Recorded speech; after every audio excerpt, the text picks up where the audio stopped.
Hey, Blade to Ball.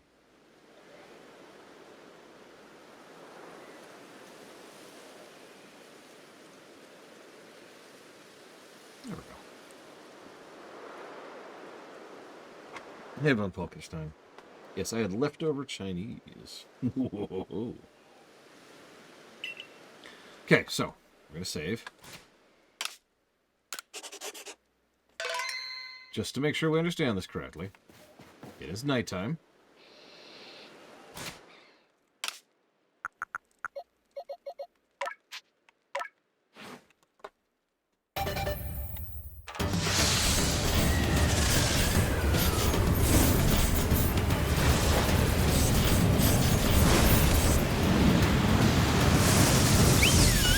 And we got a Sylveon. Okay, so that's hold up. Hold up. Hang on. We're gonna have to double check something there.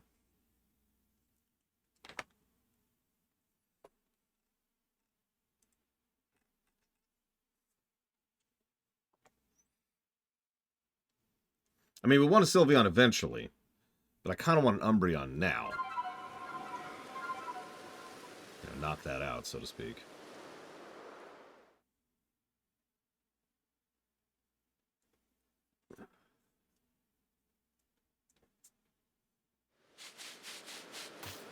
So, let's try that again.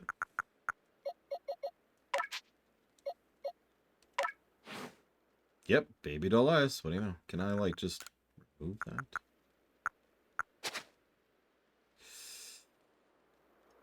Okay. Oh, wait, okay, hang on. Let's do some sorting.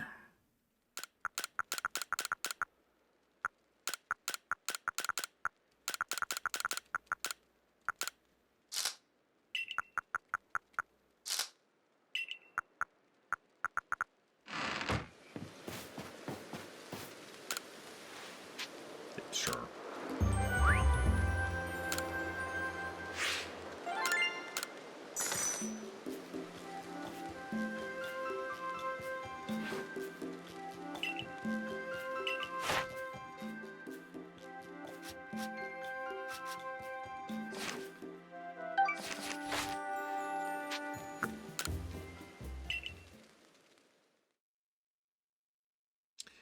I hope we're not locked into that. I suppose we'll find out in a minute.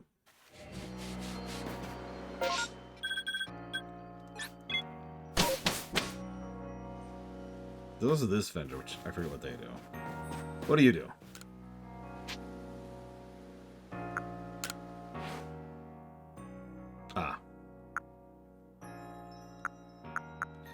That's how we get evolution items. Takes MP, though.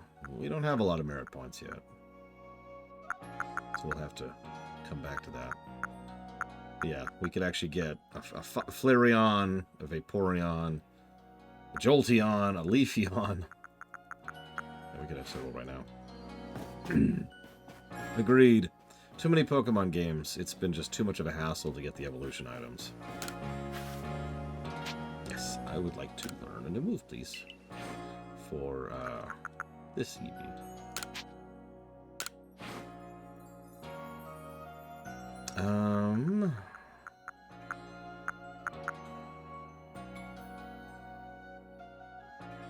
Yeah, exactly, Blows of Snow. Just... let's do that.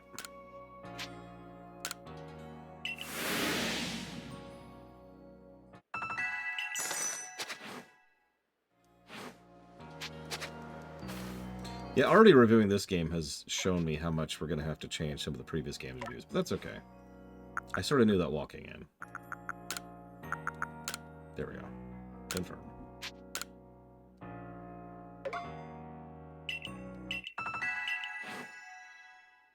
Alright. Still nighttime.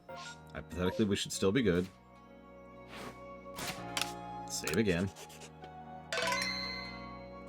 Let's see what happens.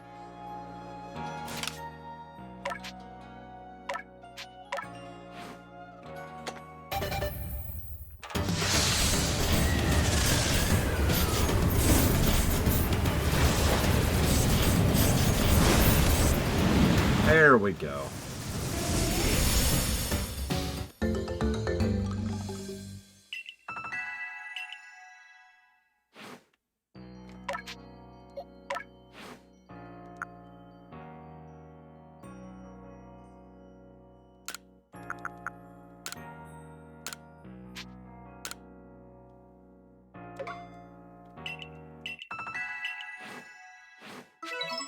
Excellent.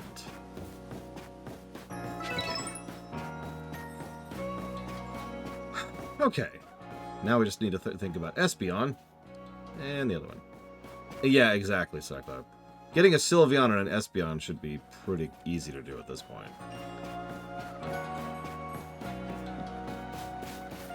I should have just warped over here. I keep forgetting the warp even exists.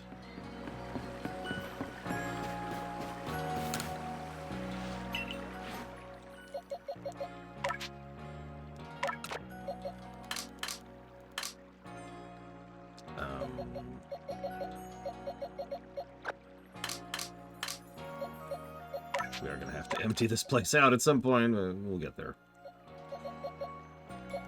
Okay, so all of these have a fairy move. So, hypothetically...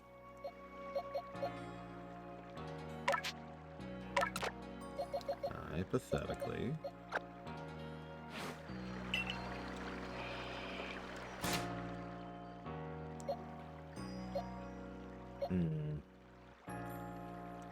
Oh, whatever.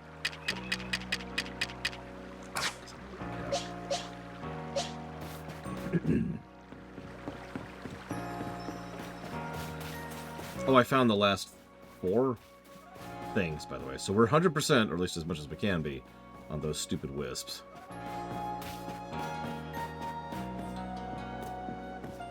Let me double check something.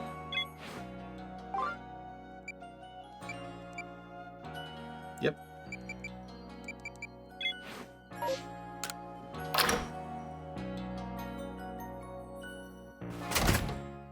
I think my favorite would be Leafeon. And not just because I've got a Leafeon literally right here. Probably followed by Espeon, if I had to pick one.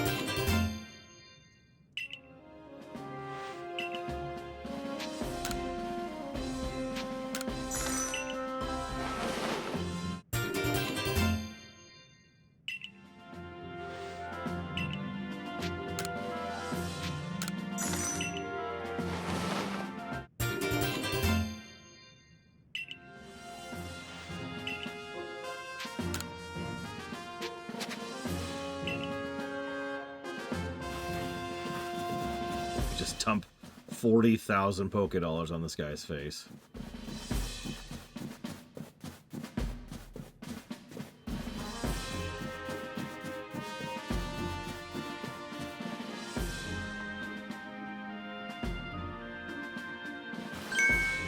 Oh, we have a situation here.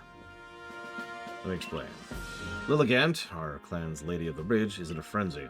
And Arazu knowingly kept this from me. Wait, what? Yes, there are only female Lilligant, which makes this honored one our Lady of the Bridge. This isn't the time for cultural lessons. I'd like to find out what Arceus was thinking, but she's no more in Jubilife. Last I saw, she was at the Wallflower, polishing off a big old plate of potato mochi. Blame her? My cooking is simply irresistible, after all. Do you cook anything other than potato mochi? But yes, we're risking war. We do end up in Struggle Pearl Clan. What will your people do? We would be forced to remain neutral. Meaning what? If we were to show support from one side, it would put us at odds with the other. We came here to create a home for ourselves, not to take part in tearing the land apart. Right. After all the work you've put in to get us to treat one another as equals and keep us from fighting, I suppose it's no surprise you'd refuse to intervene if trouble to break out again. I could call Ursaluna. So he and Warden Kalaba found you worthy. Well, that's perfect. Ursaluna should be able to sniff out Arizu, wherever she's gone. Alright, you might be ready to quell Lilligant's frenzy as well. I'll head to Lilligant's seat, Brava Arena, excuse me. Listen well, you must quell any Pokemon that would cause harm to the people of Hisui. Remember, we came here to make a new home where we could live without war or strife. I got bad news, buddy. Pokemon is a grim, dark future, where everyone slaves away on the chains of oppression and tyranny and suicide and fascism and YouTube.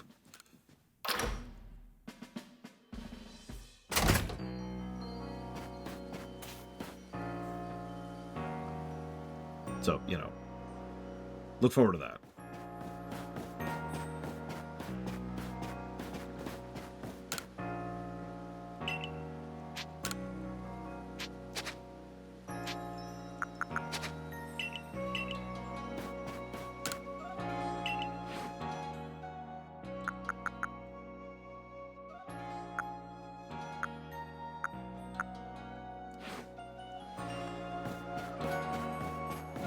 You know, I wonder what kind of hellscape it would be if they really did just all prefer potato mochi.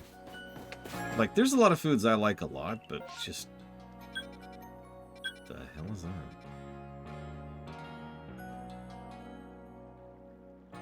There's a mass outbreak of cascoons right now. Okay, hold on. I want to know what that means. Like, I can guess, but I want to know what that means.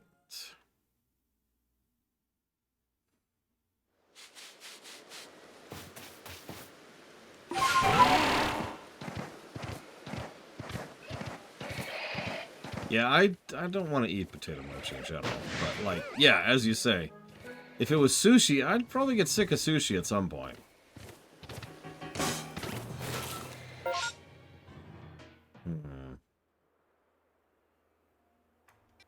It's like over here.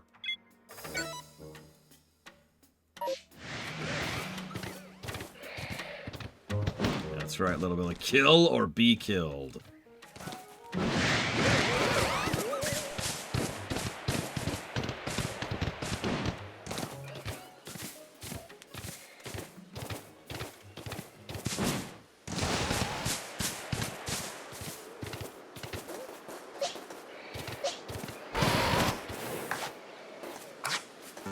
Oh my god.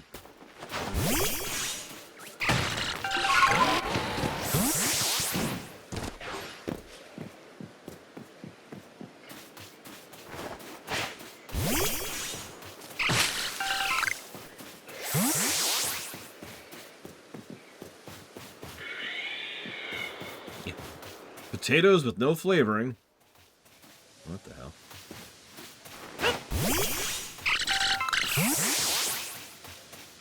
Wrapped in flavorless. The hell? Rice.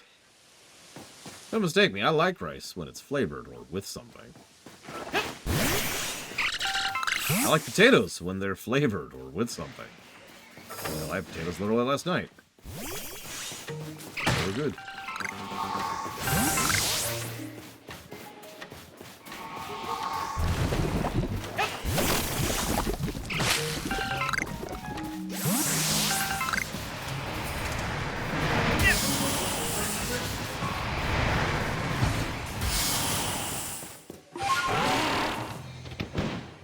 I mean, I like fries as much as the next person. But a really, really well done baked potato, oof, that is something else.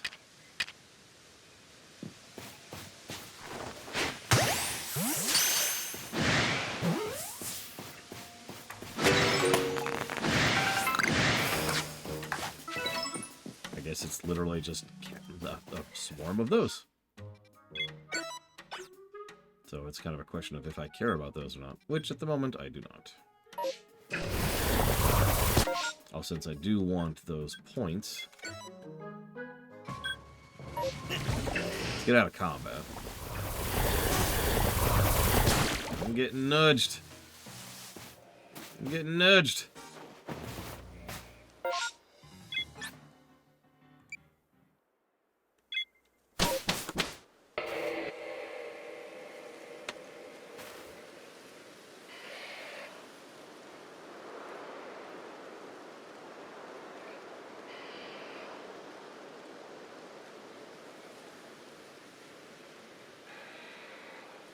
Listen.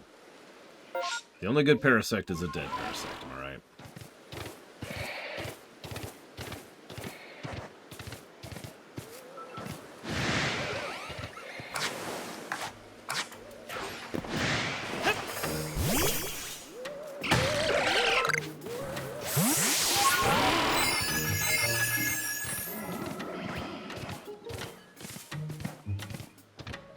So I'm looking for ball materials. I can't even talk.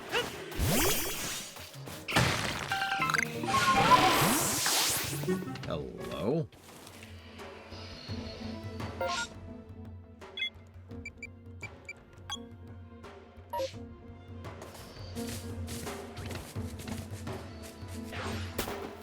Scalloped potatoes? Man, scalloped potatoes are so amazingly good that I have to Google right now what scalloped potatoes are. Let's see. Scalloped potatoes.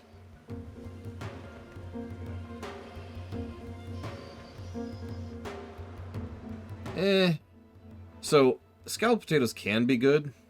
The problem is most people drown them in sauce, like mayonnaise, or other ugh, and they're too wet. I don't want wet potatoes.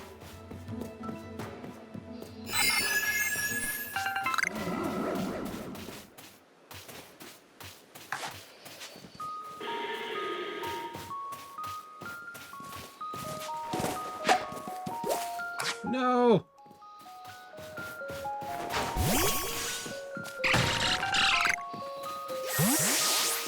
Yeah, if they're thick, or if they're solid, or if they're not wet, sure.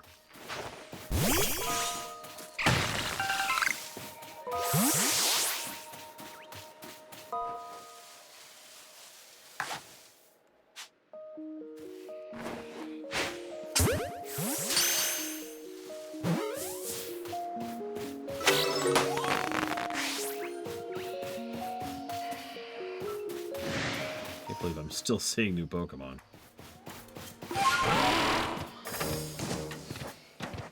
Now that that's done, let's get out of here.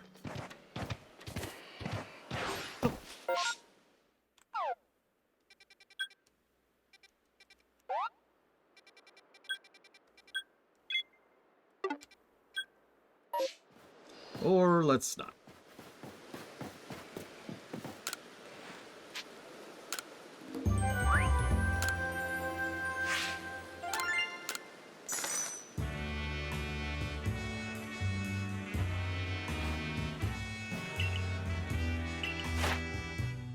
Oh, Eevee is done. Woo.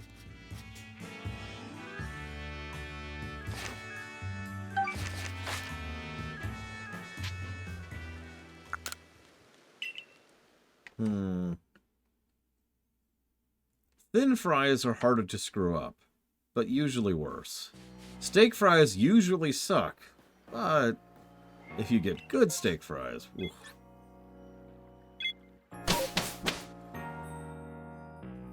I mean, that would make sense, Pillars of Snow. There are no continents. Because of Rayogre, or whatever stupid name is. Trigger? The legendary from Gen 3. That girl who said earlier must have been eating some of Benny's potato mochi. Because it's all people eat in this friggin' world. How are we going to find her if she's the only... Okay, whatever. Curly fries are another one of those, you know... easy to screw up, but really good if you get good ones.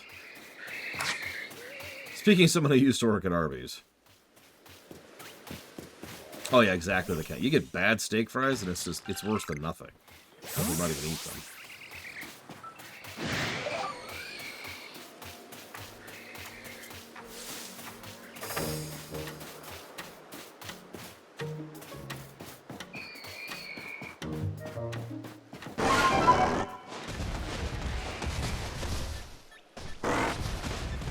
Following my nose. Oh geez, he's actually kind of fast. Oh geez.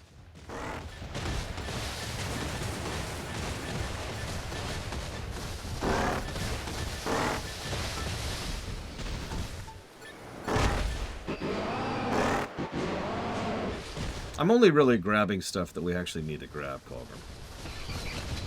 So I suppose it's fair to say I haven't really been fighting stuff that I don't need to fight. God, this thing controls weird.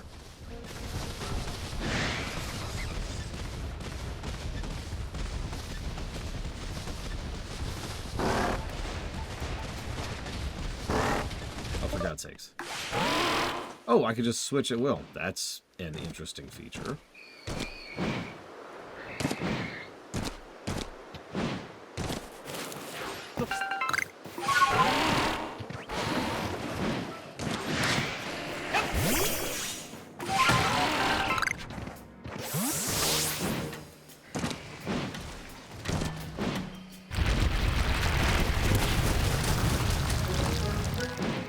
Not, please. I'm trying to get up this obvious place I should be able to get up at. Oh, come on. There we go. Okay.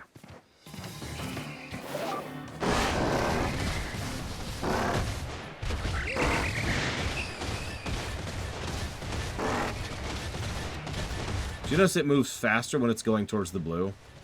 Like, it literally slows down when you're going the wrong way. Do you see that? It's just wild. That is a weird gameplay feature.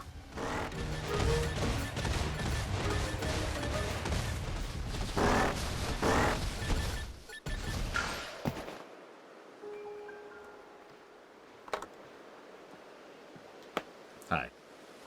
Hey, how'd it go? There's Luna. Did you not see me? Okay. He's cool. Thanks a bunch, but how'd you find me all the way out here? He tracked me all the way by the scent of the potato mochi I ate? That Ursaluna something. I know he's descended from the Pokemon that were blessed by Almighty Sinnoh, who is not all or mighty. My luck's run out, though. I got chased by Pokemon, sprained my ankle, and now I'm dead. Eat me before the Pokemon eat me! Very well.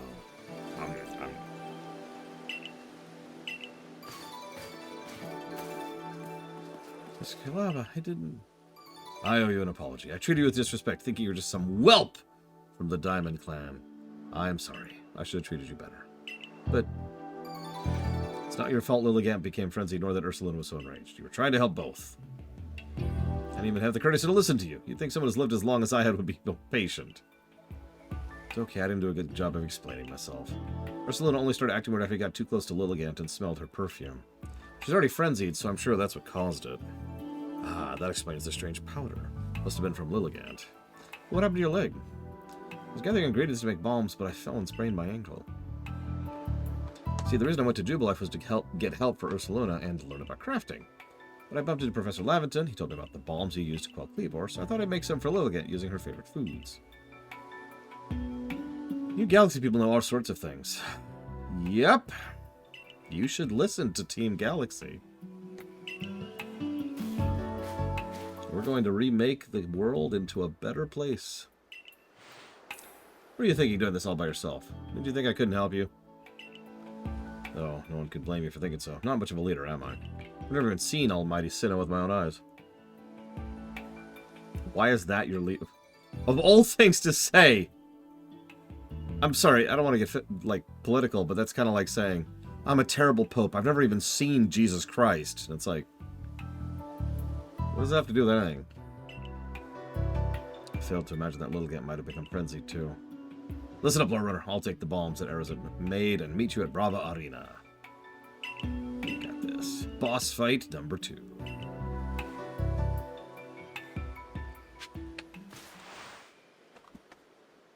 Speaking of...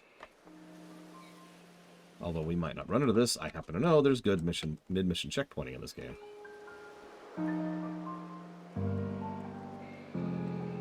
So we'll give a positive for that.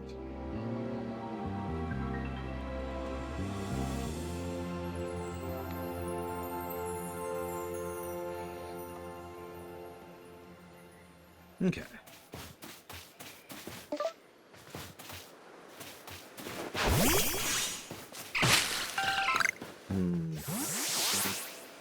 Well, I do have a Crobat. And I also have a Cyndaquil, or whatever the second evolution of Cyndaquil is.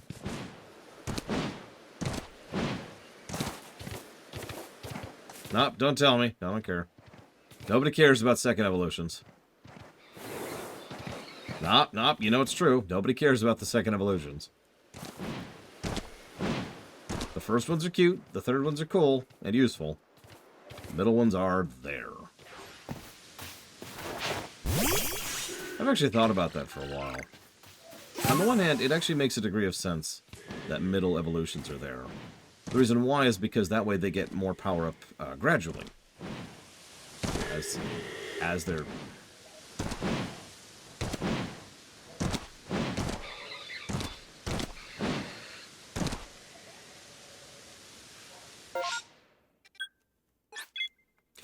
as they're leveling. So instead of being like, I'm nothing, I'm nothing, I'm nothing, I'm super powerful, it's I'm nothing, I'm nothing, I'm stronger, I'm super powerful. More of a gradient thing. However, despite the benefits of that, I find myself wondering if it might be easier and better to just kind of start axing the middle tiers. That's a decent amount of additional development and artistry time that's being devoted towards something that ultimately is just a stepping stool.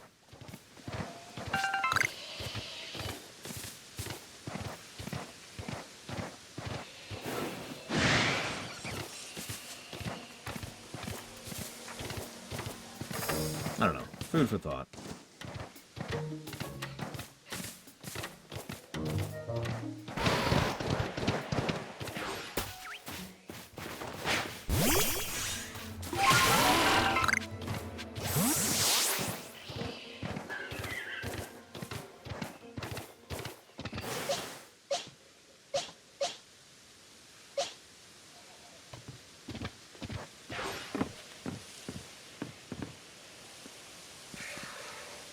I take it you're ready? Let's do it! Boss 2.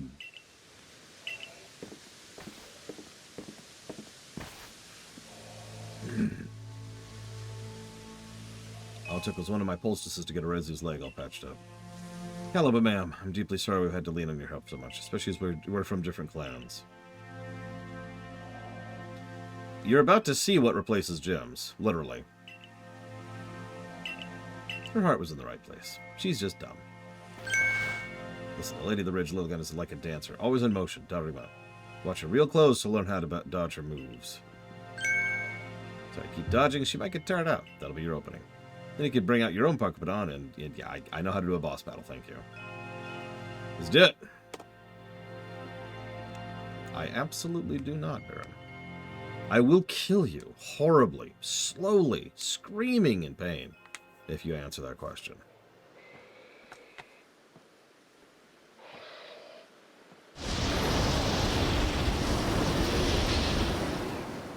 Hi, Zactaft. That is not what a Lilligant looks like.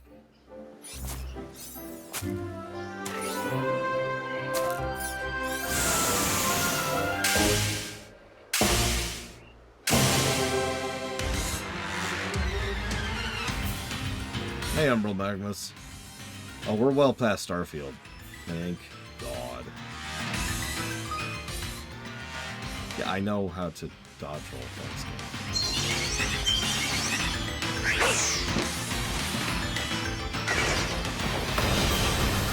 Okay. We've got that.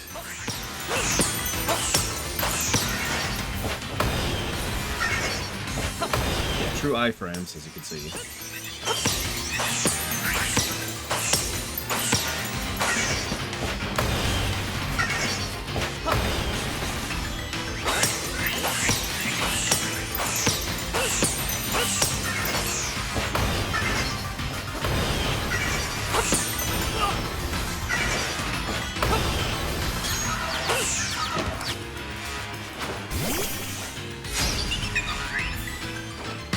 Since Arceus, Junior Thompson, obviously. Oh, come on. How are you faster than me?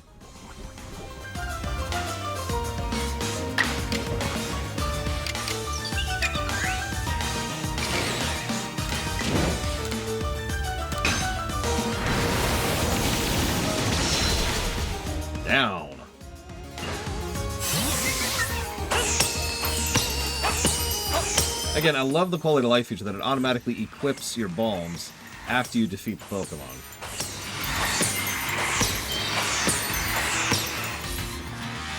No wasted time of the Vuln period. Do you know how many games have a boss? Whoa! With a Vuln period? Where they deliberately waste your time during the Vuln period?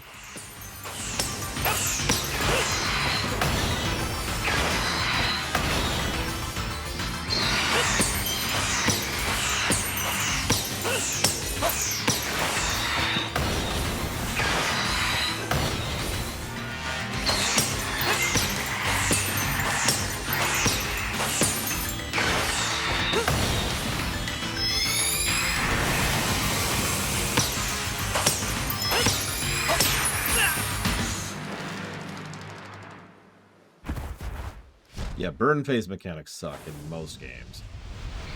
So, nice quality of life thing that it just immediately was like, here you go. Wong. You know, I understand that this game objectively looks worse than Elden Ring. But I'd take these graphics over Elden Ring's. Ooh. Luxio can evolve.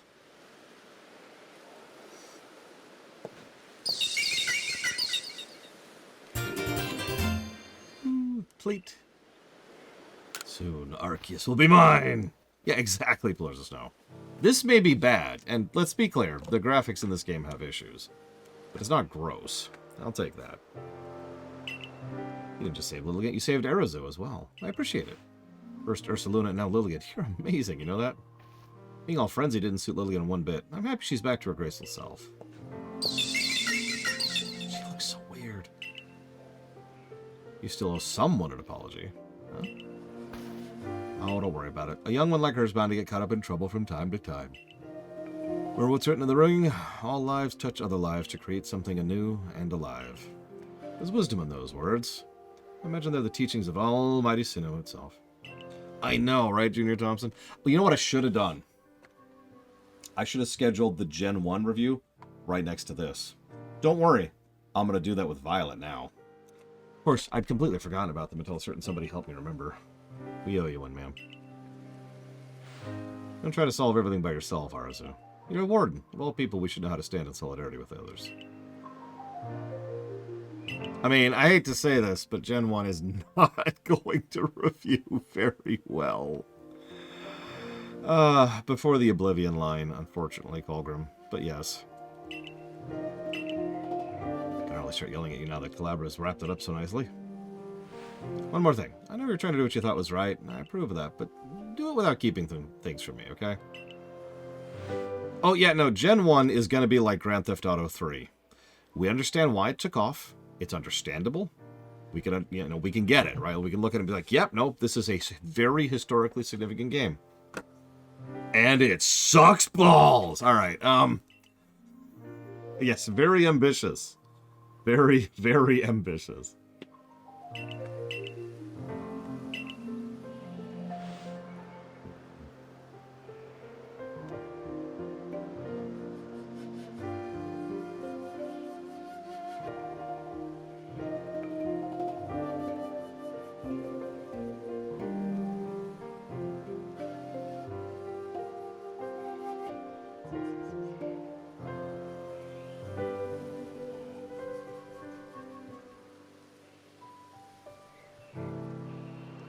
I mean, Fly was in Gen 1. It's just... I mean, do you remember the physical action that was required to do Fly in Gen 1? Like, it may sound like a little thing, but imagine opening up the menu, going down, hitting the Pokemon thing, going down, hitting the Pokemon, going down, hitting Fly, selecting your destination, and then hitting Fly.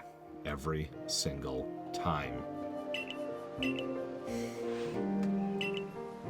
And I think that's Gen 1 in a nutshell. Menus for days.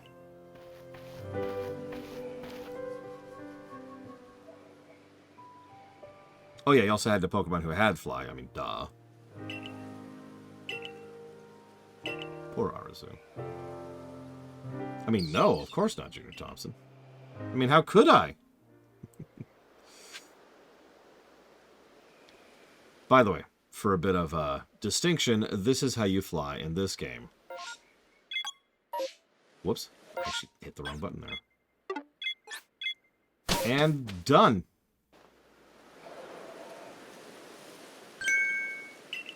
I saw light disappearing in this Taste Time Rift. Quelled another frenzied Pokemon, have you?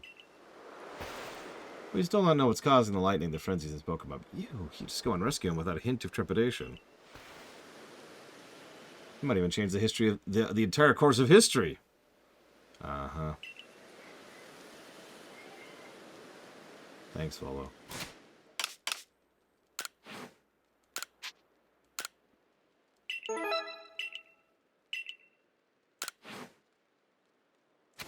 That's true.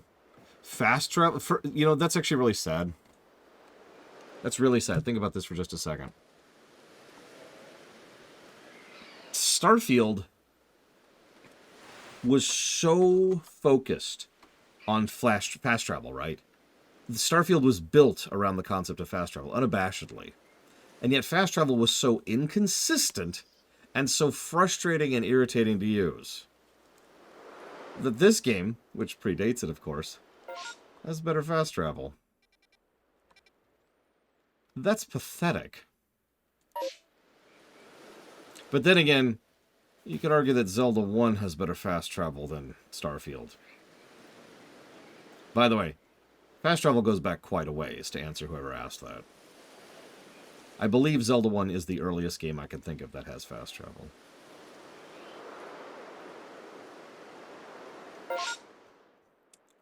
What am I doing? What am I doing?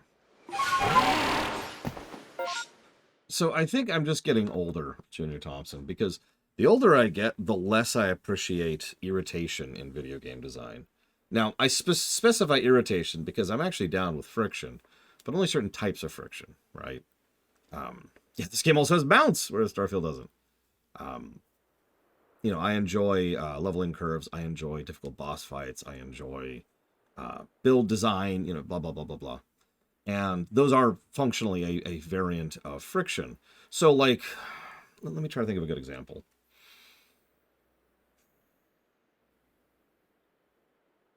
Of course, now I'm struggling to come up with a good example here. Of course I am. Now that I'm put on the spot. Like, the stuff that tends to irritate me is almost always interface stuff. It's the same reason I never get into things like Dark Souls games. Combat? Nah, that's fine. The difficulty? Difficulty's great. No, my issue with Dark Souls games is the frickin' inventory and the menu and the interface and the controls, like the functionality of playing the game. It's why I appreciate things like being able to hit 2 buttons and fast traveling, right? That's cool. I'm with that. I like that. Neat. Oh, God. Yeah, that one level in Donkey Kong Country 3. Oh, man, that one level. You guys know me. I love a challenge. I love challenging gameplay, and I like pushing myself. I like doing challenge runs. I can't remember the last time I played Super Metroid or Mega Man legitimately. I'm going to have to work at that when it comes to the review in like a month or so. Like, how do I not skip everything? But yeah, if I have to enter a menu and then hit this button and then hit this button and then go over here and then hit this and then hit this and then go over here and push over here and then this, and that's what allows me to go to a thing, that just bothers me, you know?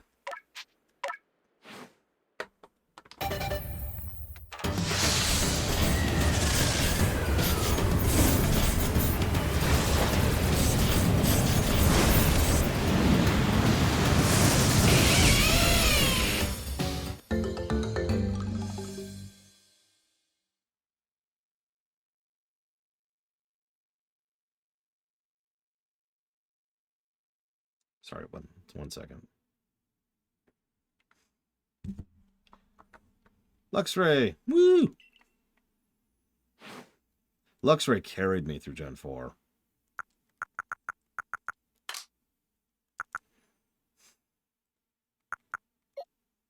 Damn, that's actually our highest level Pokemon now, isn't it? I mean, Luxrays do look cool. So I'm going to feel bad about benching it right now, but I am going to bench it. Mostly so I could, you know, bring in other people to Evolve. When was the last time I played NES Metroid? 2012. And believe it or not, I can point to the exact year. So I was working back at the Network Center, and there was a series of weekends over the course of several months where my friend Gary and I, we came in together on shift, and we just played really old games that we hadn't played in decades. We played through Castlevania 2, we played through Metroid, we played through Mario 2, some of the Mega Mans, Illusion of Gaia. I forget the whole list. It was quite a few. Punch-Out, you know, stuff like that. And we just pushed through that stuff. That's the last time I've played Metroid 1. Metroid 2, I have never played all the way through. I've played another Metroid 2 remake. I've played Samus Returns all the way through, on camera, even. But I have not played the original, ever.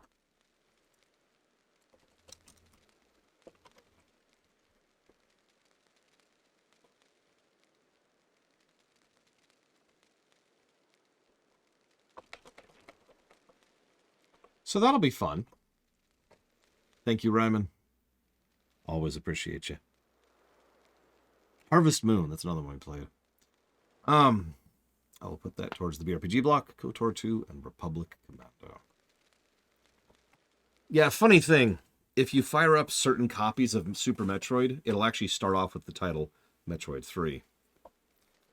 I cannot wait to talk about Super Metroid, by the way. Oh, man. Anyways, I'm going to stop gushing about that. Okay, so... Onyx. Well, we need an item for you. Badu. Badus are just levels, right? Let me look that up really quick. Let me hit the wiki.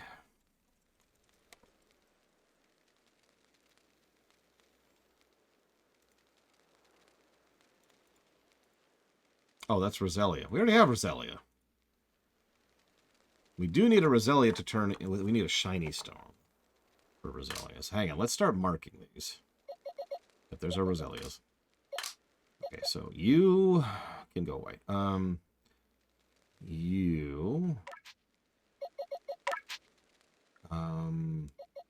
You're an item. Ponyta.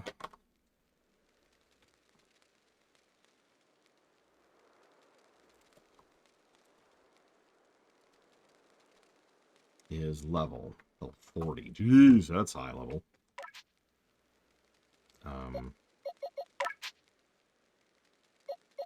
So that's level 40. Drifloon. Let's see here. Is 28.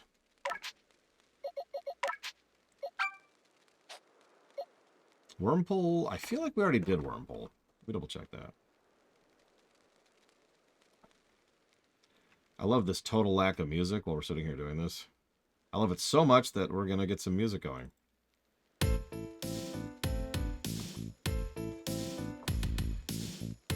Beautifly or Dustox? Dustox. We already have one of those. Beautifly, specifically. We can just catch a Dustox. So, oops.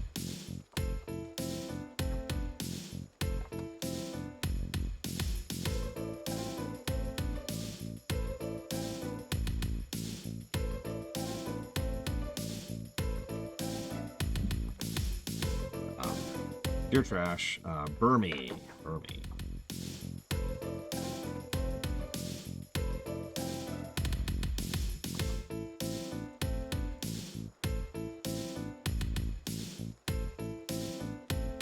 Gender-based. So it's very low level, too. So that's a male. Do we have any other Burmies? We do, but it's also male. We need a female Burmy.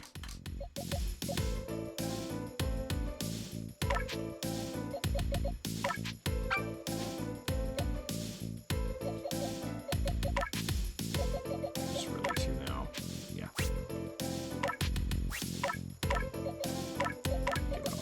These, don't care. Get them out of here. Get them out of here. We also get rid of all our Bidoofs. Nobody cares about Bidoofs. Get out of here. Nobody likes Bidoofs.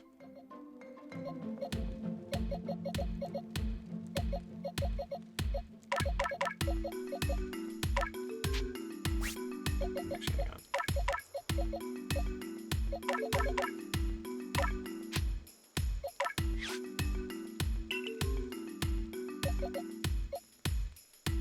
on. Oh, Baron. Alright, so Abra is level and then item. Whoops. Let's leave that mode. There we go.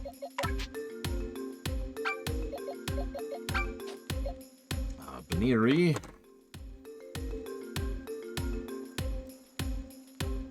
is friendship. Let's just start working that now, then. I think you get candies after Saber for Life. Paris is something. You're an item.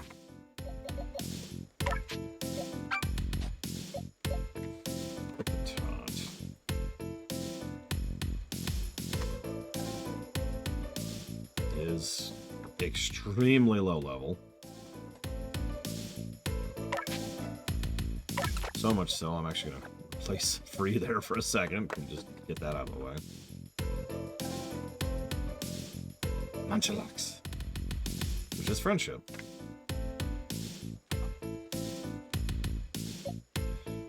Okay, what's Paris? Umbreon's done.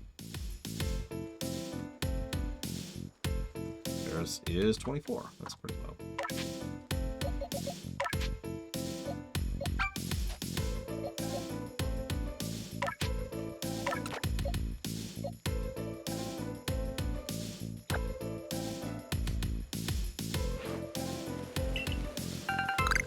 One sack of grit. Oh, sorry, 3 gravels and 1 dust. That's actually not too bad.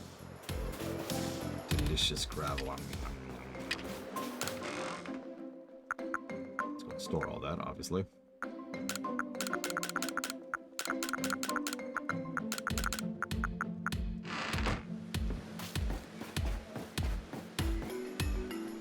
I mean, sure, Colgrim. There's a game for that. It's called Pal World. Go play that.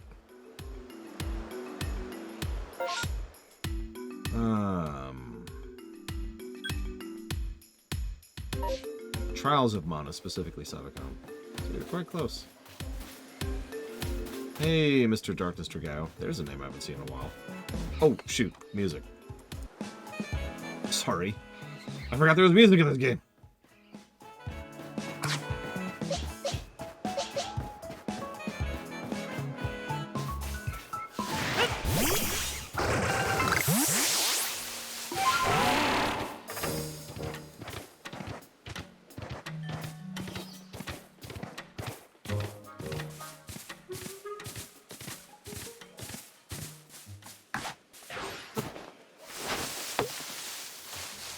Whoops.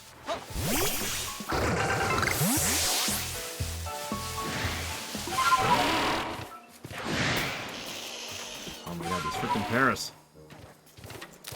Why do they hate me so?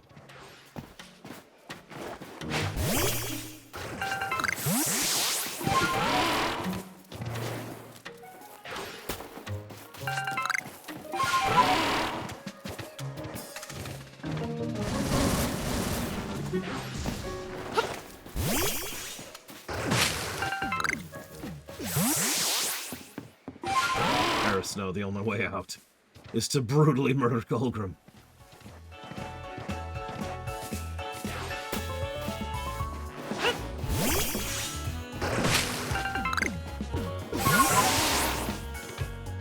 Yeah, I've noticed the bug aggressiveness thing. It's kind of interesting. I'm not even sure if it's on purpose.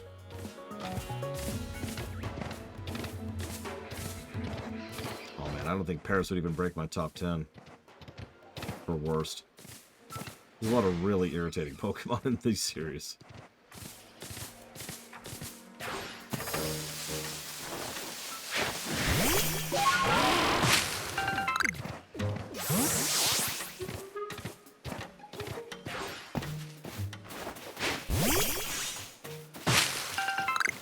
No, she caught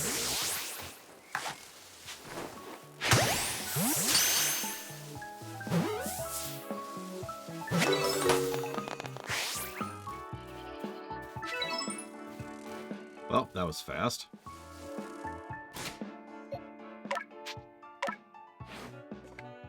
As predicted.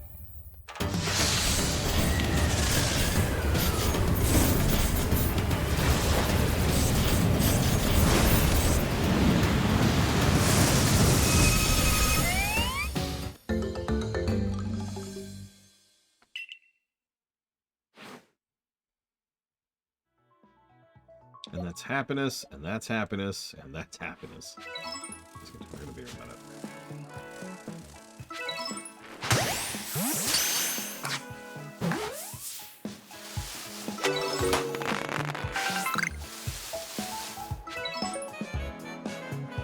You know, that's an interesting question. I don't actually know the answer to that, Pillar of Stone. Okay.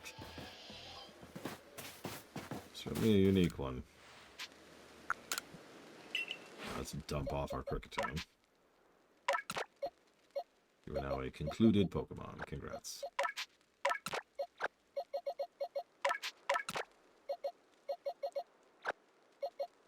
What else we got? We got these Yanmas.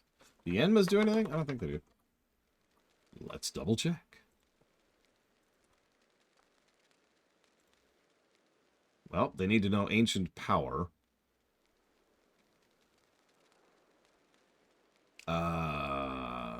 I guess this is Gen 9, technically, isn't it?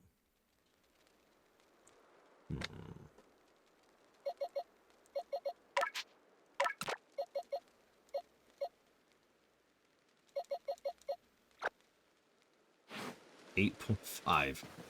That's not as helpful as it sounds.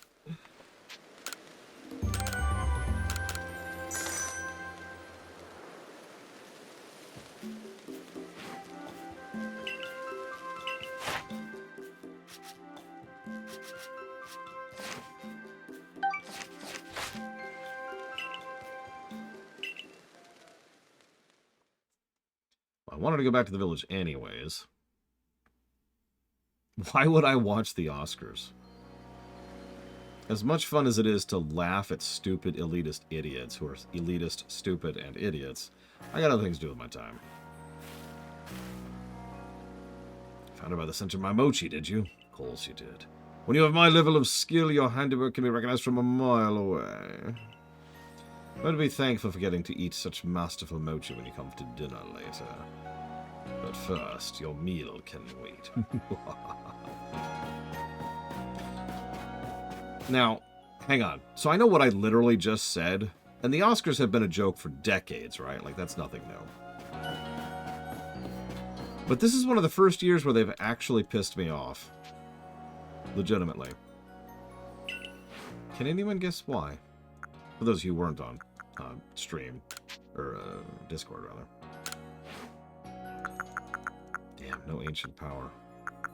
If there's no TMs, how do I get at Ancient Power?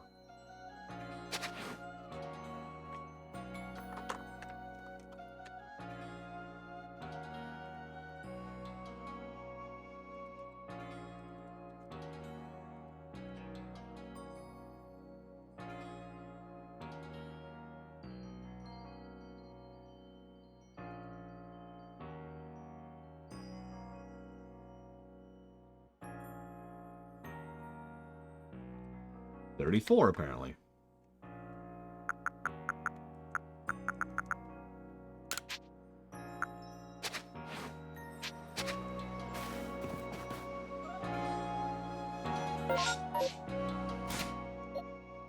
Since no one's probably going to guess it, I'll just tell you.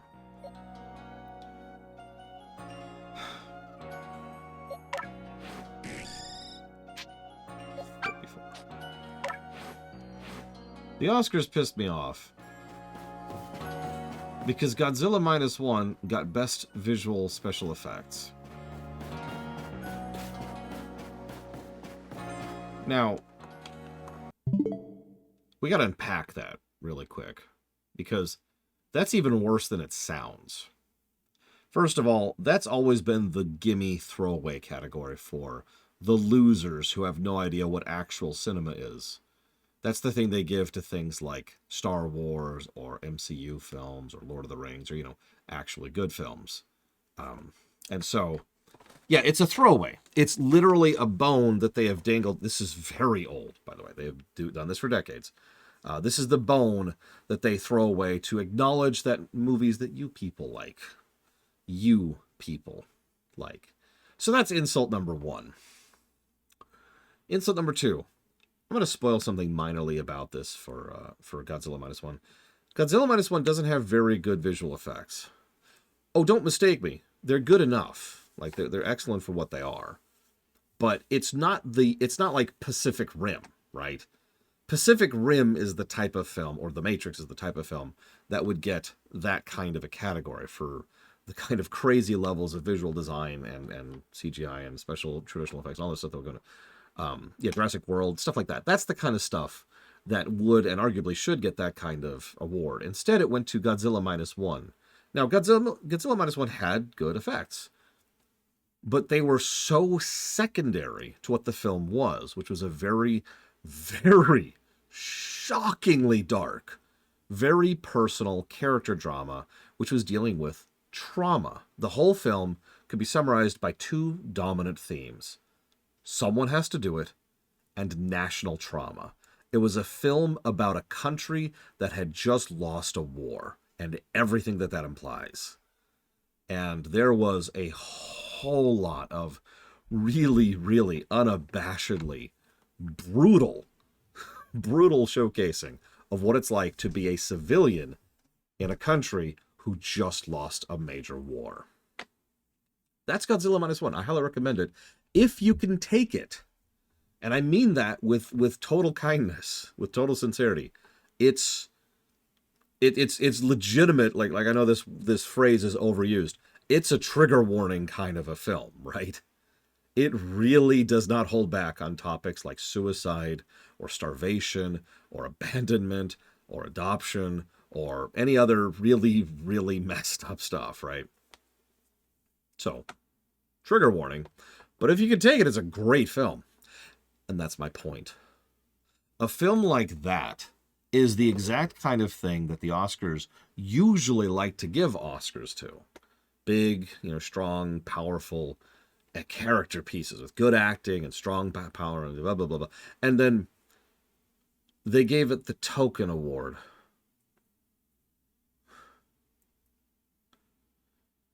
Yeah, that's exactly why Oppenheimer won, even though, frankly, there were better films last year than Oppenheimer. Not that I'm saying it's a bad film, but you get my point. It's just, And I know, nobody cares about the Oscars, but if I ever needed definitive proof that the Oscars are garbage, that's it. So no, I didn't watch the Oscars.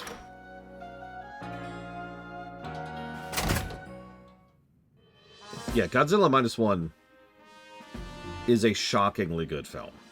Again, I recommend it if you can take it. It is ultimately a hopeful film, as bizarre as that sounds, given everything I just said. But holy crap. Yep, yep. So, what does she smell like? Oh, you can find her by her scent. Here's her handkerchief. Thank you. Yeah, there's a reason the term Oscar bait even exists, and no, I haven't actually seen that one. I've heard of it, Junior Thompson, but I haven't seen it. Yeah, no, exactly. Fallout 3 and Fallout New Vegas, weirdly enough, are very hopeful games. Which I know sounds weird, but it's true. Dragon Age Origins is a hopeful game. StarCraft is Warcraft is actually probably one of my favorite examples of that. Warcraft is actually a very, very uplifting overall story because of a lot of reasons I'm not going to bore you with right now. But anyways.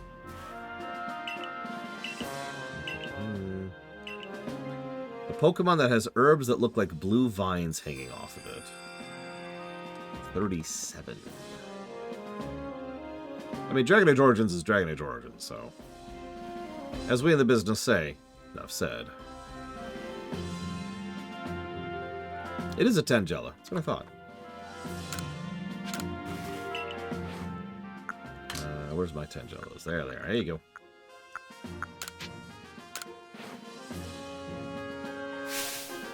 Solid lump of vines and this aroma. This is the scent I remember. Yes, these are the herbs from my home. I didn't expect a Pokemon to be so absolutely covered in herbs. I mean, vines. The vines are moving? I wonder what the Pokemon itself looks like under all those. Thank you for finding it. You're welcome.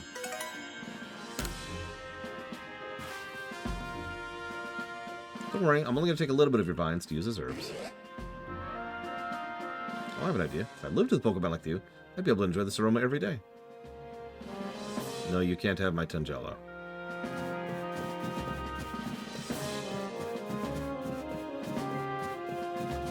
Oh my god. Last year's Video Game Awards actually kind of pissed me off. Like, legitimately pissed me off. It's one of the reasons I put even more time and effort into the Lore Walker Game Awards than I otherwise was going to. Because I wanted to prove what an actual Game Awards ceremony should look like.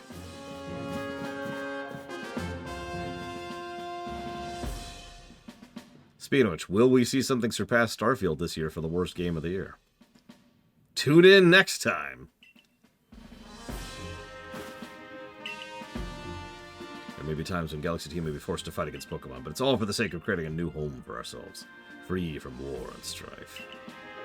Stranger falls into our world from a rift in space-time, and frenzies are induced by strange lightning, which likewise fall from the same rift. But you have no connection to the lightning. You may need to investigate the rift itself to prove your motives are beyond impugning. Okay. I know, Maid Fizzed. I was about to say, actually, this will be the year of MMOs.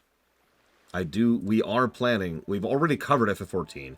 We'll cover FF14 again in the summer. We're covering WoW later, and then War Within's coming out in the fall. We are also covering STO, and there's a decent chance we'll cover Guild Wars 2 this year.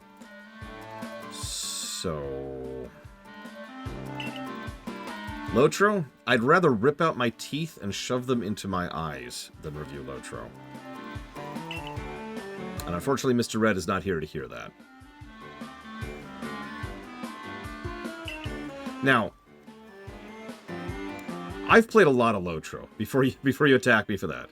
In fact, I got all the way to the Battle of Helm's Deep, if you know where that is in the timeline. I think I've earned my opinion on that.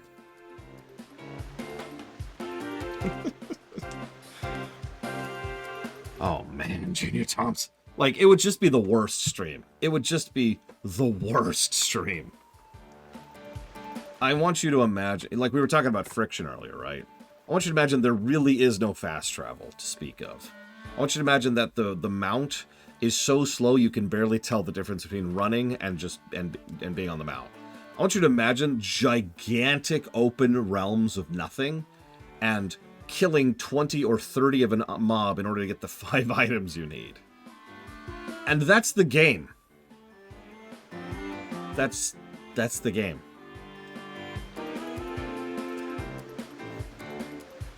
It's kind of like WoW Vanilla. But hang on, it gets worse, or better, technically, because there's a whole lot of text, none of which is voice acted. So imagine me pausing every single quest for several minutes to read the book's worth, okay, book is an example, like several pages worth of text per quest.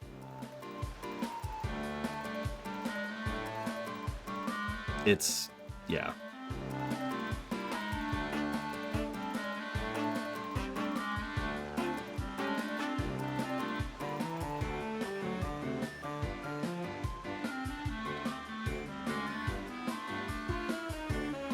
Like, I don't mean this as an unkindness, Junior Thompson, but if that sounds like an MMO, then you haven't played an MMO since the 90s. But that's the problem. Lotro is an MMO designed after the 90s style of MMOs. And some people like that. No judgment. But, God, that would just be a terrible stream.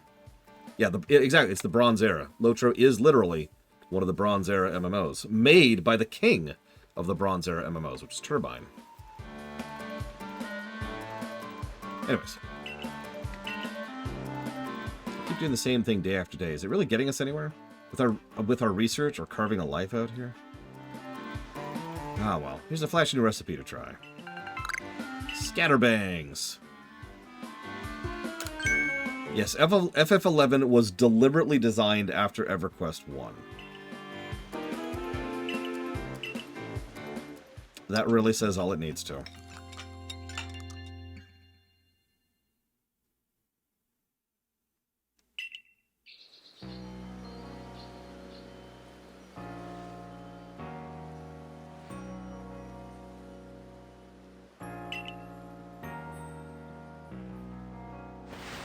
You'll never guess what. I'm going to start working at the hairdresser shop. Maybe we'll try my new hairstyles. Do you have one that's actually worth a damn? Because so far the answer to that has been a fat no.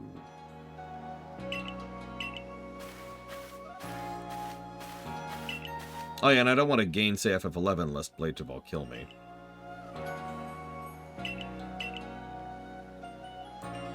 But to Prelude Beach. Okay. The biggest problem with a game like FF11 is the same exact problem that, well, EverQuest had. It's not really designed to be a game so much as a thing you do to pass the time that has a story attached, because it's a Square game, it has to have a story attached. But otherwise, you're mostly just there to hang out with people. These people have just arrived in Hisui. They will live together with us in Jubilife. Ah! Blade Javal hurt me. When we of the Galaxy team first arrived in this land, we came ashore on Prelude Beach, where everything began.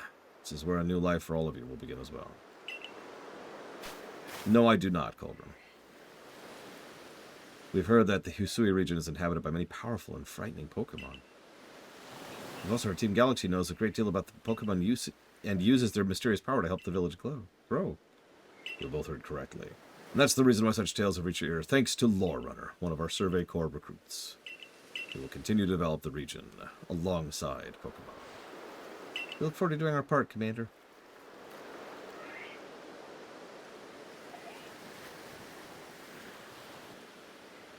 The advancement of our understanding of Pokemon, thanks to the Survey Corps, has expanded the areas we can operate safely.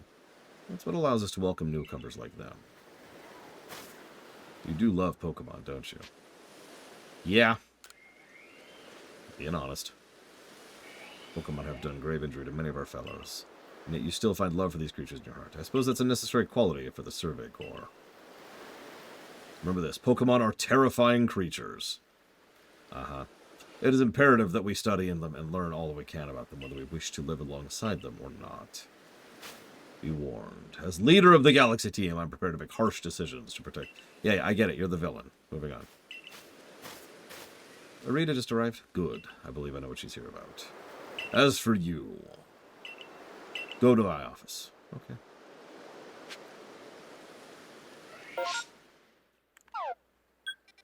Ooh, that's a bunch of new quests. Damn it, I just finished up the quest log. Josh Strife Hayes and I disagree professionally on several aspects of MMO design. However, the man has his head screwed on straight, and I actually have a lot of respect for him. He also likes to cover a lot of the really, really esoteric and terrible MMOs that I've actually played a fair few of, and most people have never even heard of. So if you ever want to see the true Drex, he's a good source for that. We need a water Pokemon. Can we lose a water Pokemon? Let's find out. You'll do.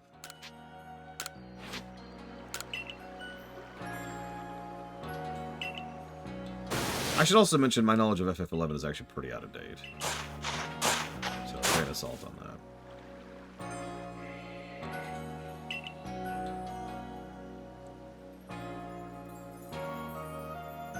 Oh, I know. He keeps covering MMOs, and I'm like, I've played that. Like, I don't even remember the name of it, but one of the really, really terrible bad physics, cartoony Korean MMOs he played, I was like, huh. I've played that. Yeah, no, there's a reason I'm extraordinarily picky at this point when it comes to MMO design. Really, at this point in my life, there's only 3. ESO is still kind of struggling to push into that spot. Hasn't quite succeeded yet. So we got Guild Wars 2, FF14, and WoW. The big 3, as I like to call them. It's technically the big 6, but I don't care about the other ones. STO is turbo dead. And that's really all there is to that.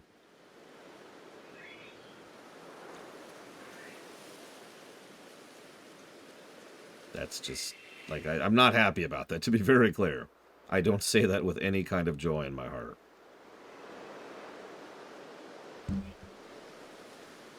Tor's a zombie at the moment. We'll see if it ever goes anywhere. Weirder things have happened.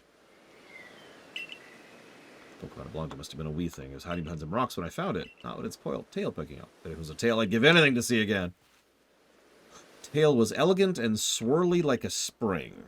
That sounds like that one pig thing I can't think of the name of. Which I almost assuredly do not have. Guild Wars 1 is a game I have completed. Almost positive I don't have one of those, but I'm going to double check. Yeah, okay.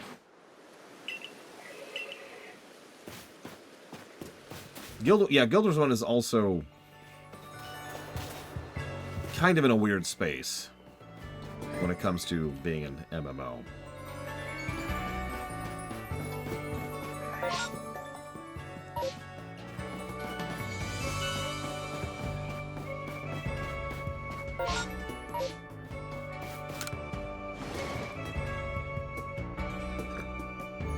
Listen, von Falkenstein, you've been found accused of, being German.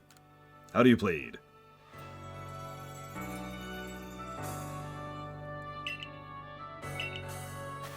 Yeah, I can make friends with Eevee.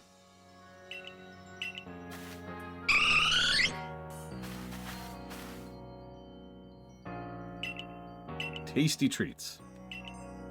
So you need local berries, hearty grains, 2 hoppos, and 1 rouse. I'm pretty sure I have all of that. Because I've been pretty diligent.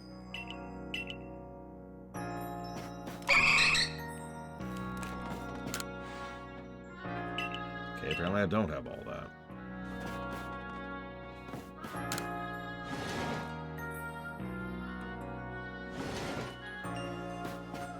But yeah, no, Guild Wars 1 is structured and designed like a single-player game. It doesn't really have a multiplayer component in the strictest sense of the word. Kind of. Like I said, it's kind of in a weird space. When they were marketing Guild Wars 1, they actually called it a CO RPG, co-op RPG.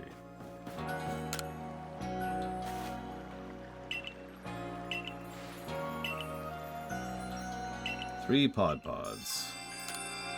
Do I have those on me? Nope. Okay. Where the hell's our steel Eevees? Where's my dragon Eevees? Where's my ghost Eevees? Come on!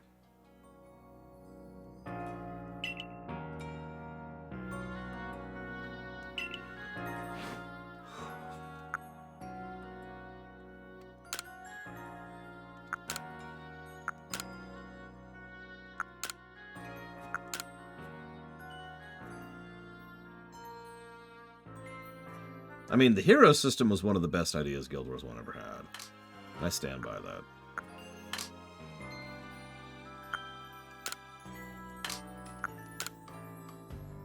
Aw.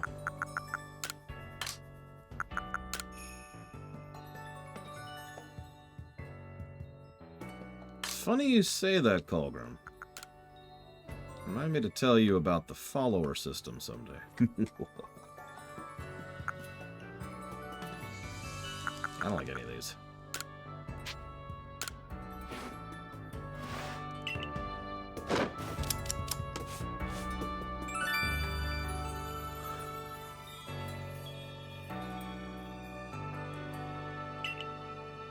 Oh, I know, Colgrim. I know. What's really frustrating is the follower system has actually existed since Pandaria. That's when they first prototyped it, and it worked really well back then. Then it showed up for like a couple of quests in Warlords. Then it went away for a while, and then they showed it off for an entire feature in BFA, which just died on the vine. That's Expeditions, by the way. Then they let it sit until Dragonflight, and they brought it back for the follower system. Oh, Jesus, really? Well, I guess it's appropriate for Gen 4. Not yet, Pillars of Snow. Not yet.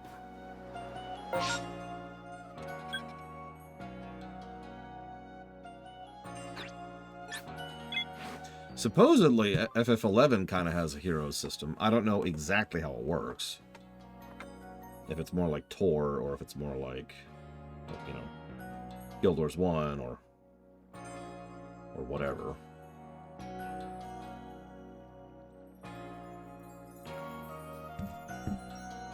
It really does, Pillars of Snow.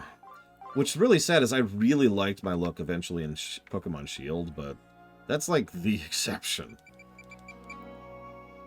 Okay, so I need raspberries, get it, and hardy grains. Shelloses, which I don't even know what those are. Pop pods. No idea how to get those. I don't know where to find those. I need to find that person there. I need to access an area I can't access. That's the Wisps thing. That's Cherums.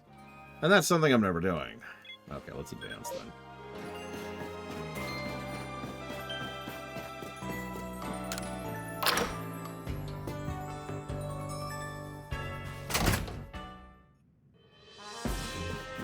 Right after we get another quest.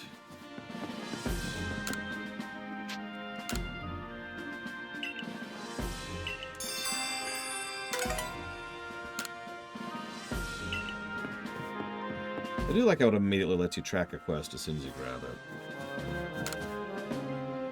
There's Joy! Or, I mean...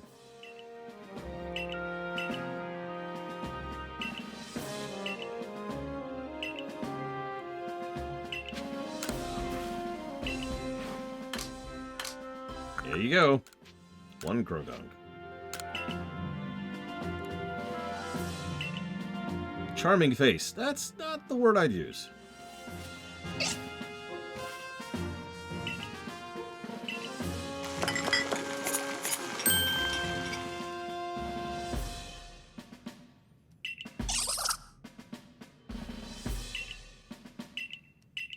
Yeah, if only we could set up some kind of aid facility where Pokemon worked alongside us. Ah, it'll never work, though.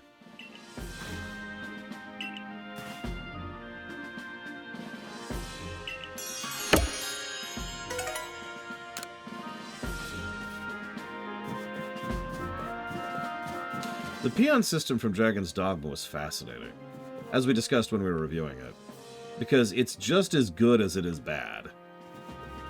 Like, sometimes they will be very smart and helpful and useful, especially in certain fights. At other times, they will be extraordinarily stupid or actively antagonistic towards whatever you're fighting. It's kind of a coin flip. Peon, pawn, worthless jackass. I mean, what's the difference? Next order is to begin to survey a new zone. There are no Pokemon Nobles in the Cobalt Coastlands. Let me explain. We did have a Lord in the Coastlands until a few years ago. A tragedy took him from us. Now we've had reports of seeing strange shadowy figures on the island the Lord used to call his home. We've also received report from Security Corps and Supply Corps. It seems some of their members were attacked by a ghost. These are serious concerns, and moreover, my clan just can't tolerate the desecration of our late Lord's seat. Normally, I'd entrust this to our Warden, but her situation is complicated. I trust my intentions are clear. I hereby order you to investigate these reports. Yeah, okay. I know this is a bewildering situation to be dropped into. Sorry, Lorena. Yeah, it's fine. I'm extremely used to it at this point. This is not my first JRPG. Or my second, or my second 100th.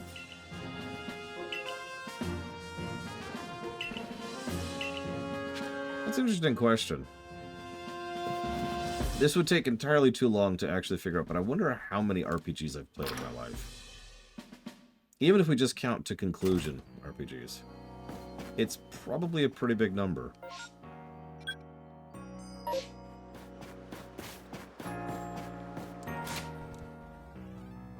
Oh, if I was to list all games I've ever played, that would honestly probably take me days. I've been gaming since I was 3.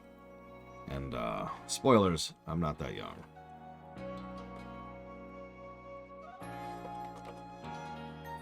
I'm an old man. Age of Empires, Block, Tyranny, The Expanse, Discriminations. You got it. Thank you, Gold Tech. Very much obliged.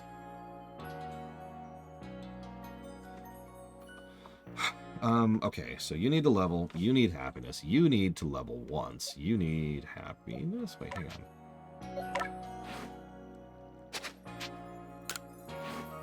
You need happiness, and you need happiness.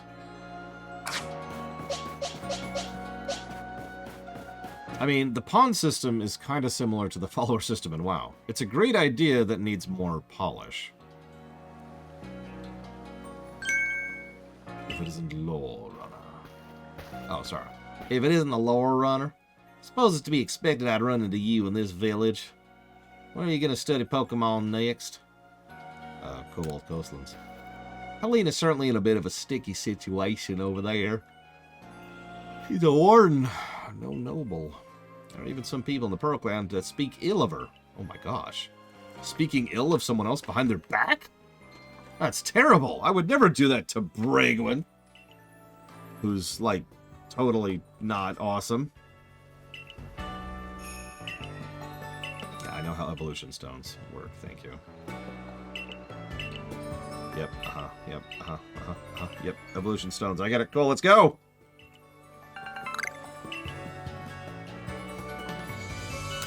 I'm not 100%ing anything. I'm not insane, Sub-Zero. I might catch each Pokemon. I might even fill out each Pokedex entry, but 100%ing is way beyond my purview. Is it really that soon, Colgrim? Jeez.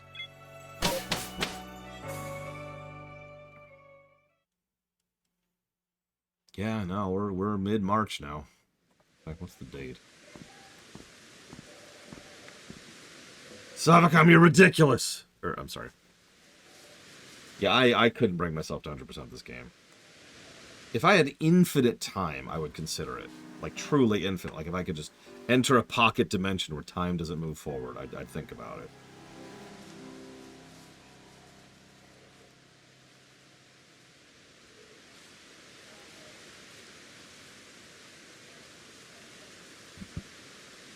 The Cobalt Coastlands, a simply lovely corner of Hisui. Sea and sky as far as the eye can see.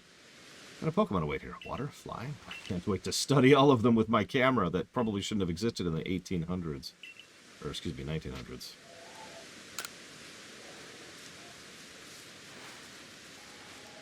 '90s. Okay.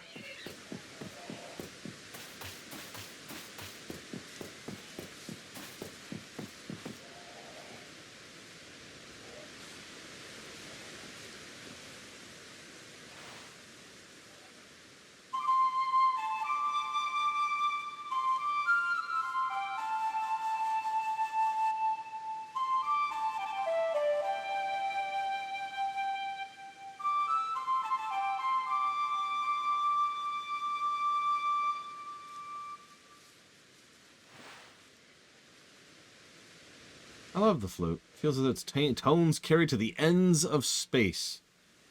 Here I am, so are you. So I'm going to focus on everything I have in battling you. Okay. Bring it. Hey, it's the worst Eevee. I'm joking. I'm joking. No, there's the worst Eevee. Yep. There goes the friendship points I've been working on. That's cool. That's wonderful. I only have one battling Pokemon right now, so I hope this can push through her entire team by himself. Pretty sure he can, but, you know...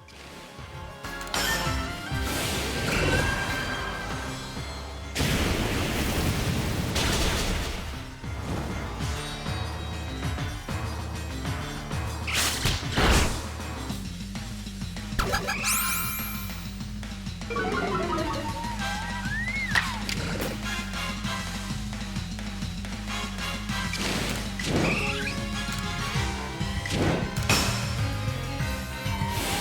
would be really funny, Colgrim.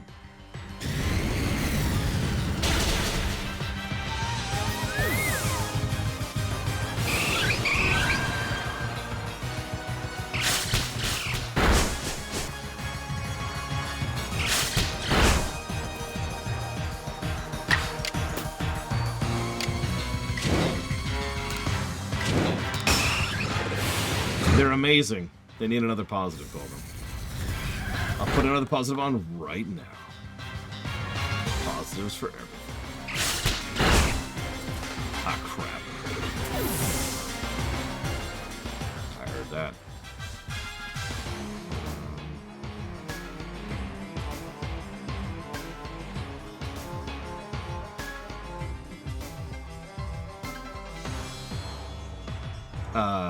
Admittedly, I haven't tried to skip a cutscene yet. Yeah, no, I might actually be dead. You're my next best, so let's see how this works out.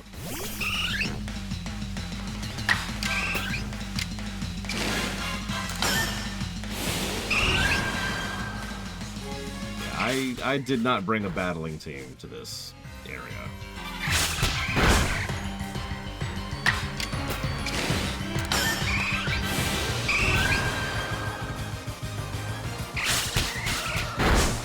Oh, I already gave it 2 positives. Damn. Okay.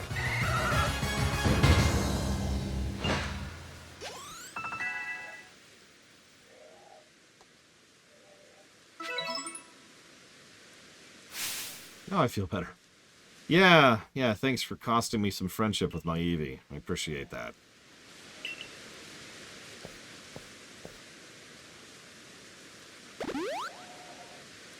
Yep, you're right. I cannot appear to skip the cutscene. Negative to gameplay. Oops. She feels... I stole your friendship. I feel so much better. We have a warden on the coastlands, a lovely woman named Paulina. But she tends to know Lord or Lady, and she will not raise a successor to fill the late Lord's empty seat either. Some people start to question her worthiness to be a warden at all. But Lena, that's to say, Paulina, she's very dear to me, no matter what anyone might say. We're both in the running to become leader of the Pearl Clan. We strove to surpass one another, but she taught me a great deal, too. Yeah, it's called a rival. Having said all this, I have a favor to ask you. Please help her raise her Pokemon she looks after into a true heir to his father. Okay. I've noticed they kind of got rid of the rival concept in this game. Which, for the record, I'm 100% in favor of. Oh, don't mistake me, the rival concept can be done well. Name the last Pokemon game where the rival concept was done well.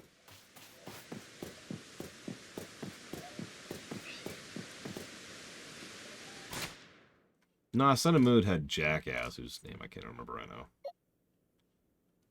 Why are you not leveling?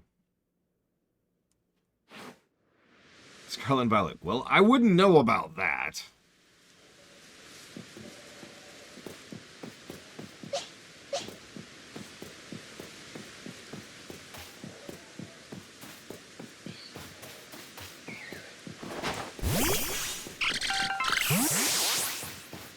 Oh, we're already seeing new Mons.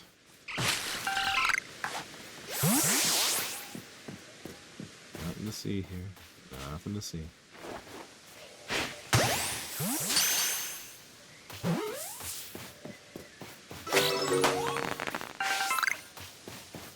I liked the concept of what they were starting in X and Y. I just didn't like the execution of it.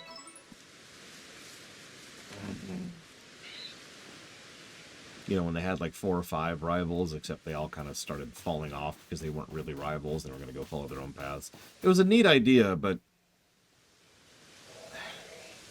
I really feel like that it fell apart. Like so many other story aspects of X and Y.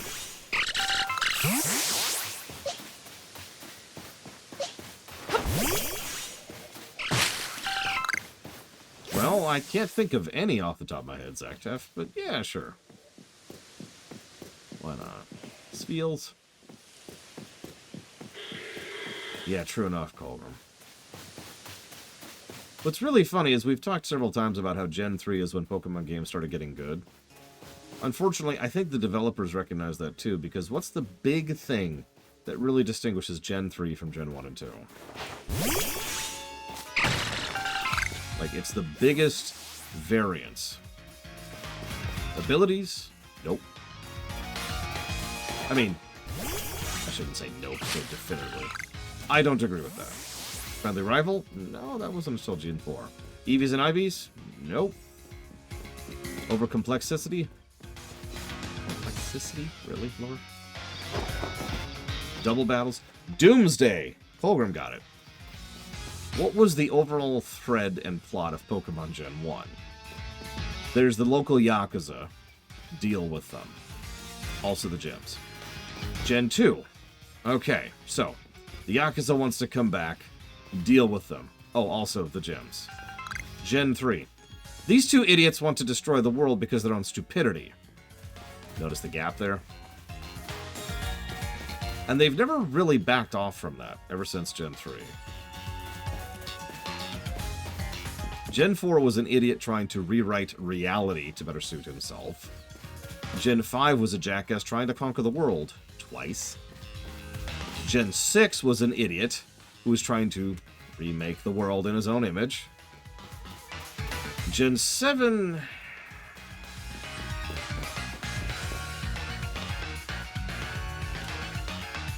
Gen 7 I'll kind of give you, because the main threat there was the Ultra Beasts and the threat that they posed. But then we have the other Gen 7, aka Ultra, which absolutely had an end-of-the-world plot, because multiverse...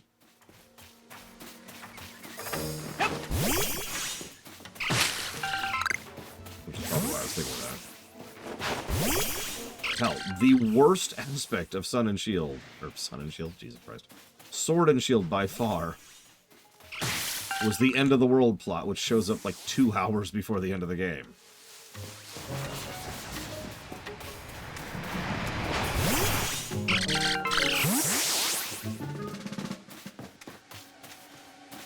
And then we have Arceus, which surely will not have an end-of-the-world plot. Right? Like, I'm just gonna look at that giant hole in the sky over there. Hold on to my hope. Faint and vague though it may be.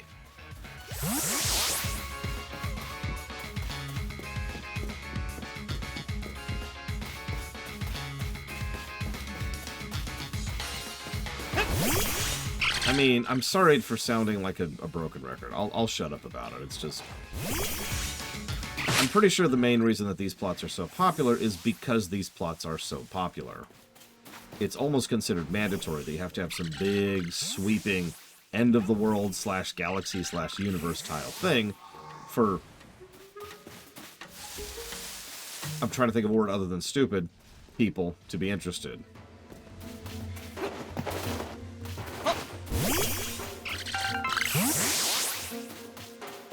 Like, you know what I like so far about this game?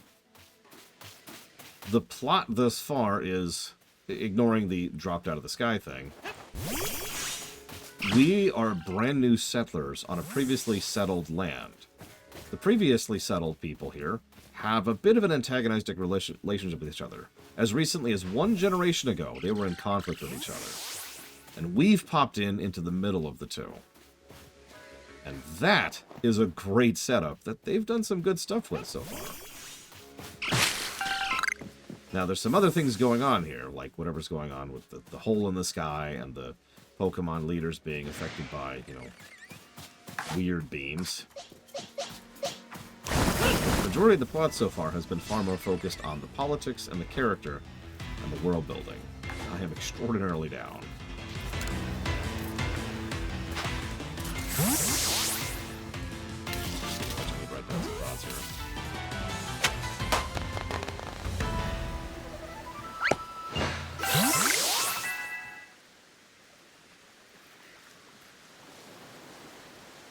It's okay, Pillars of Snow. Obviously, I should get rid of that negative immediately because it's completely invalid.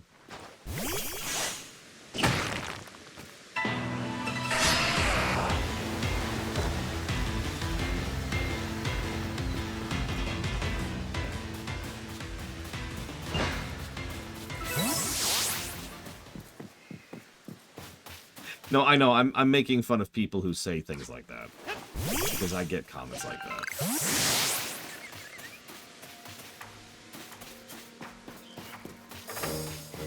God, I had one just like 2 days ago. Where someone was like, "Oh, I never had this experience you had, so you should get rid of this negative." And it's like... But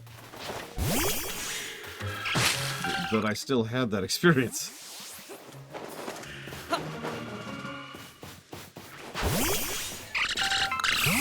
So, okay, I'll take that over the people who insist that I just play games wrong. I was playing through Arkham Knight once. And Arkham Knight was not a good game. It wasn't as terrible as a lot of people make it out to be, but it's not a game I ever have any desire to replay, right?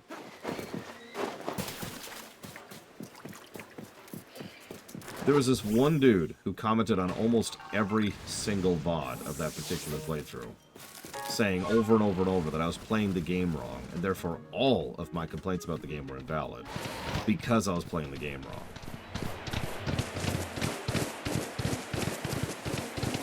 It was one of the most blatantly ridiculous positions I've ever seen one of my commenters give. I've seen some weird stuff in my ears.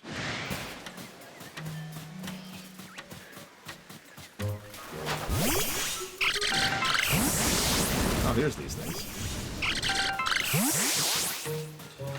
I wasn't playing with a controller, Von Falkenstein.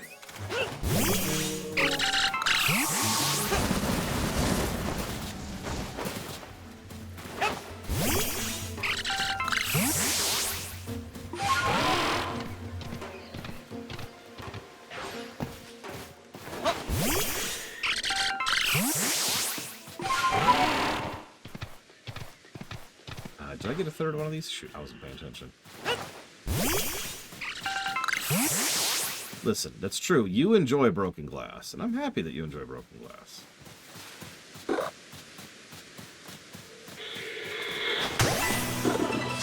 Wait, what? Oh, shoot.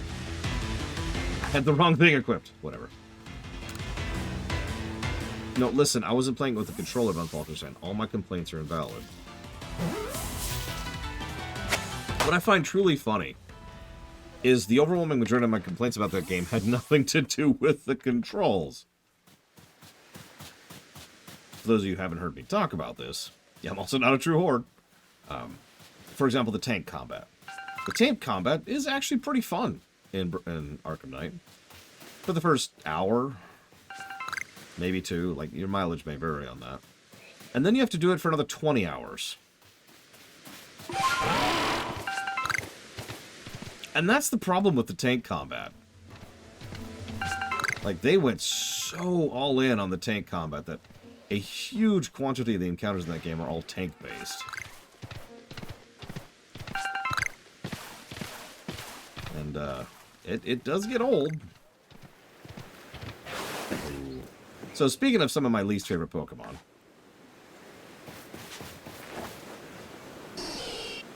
Hi.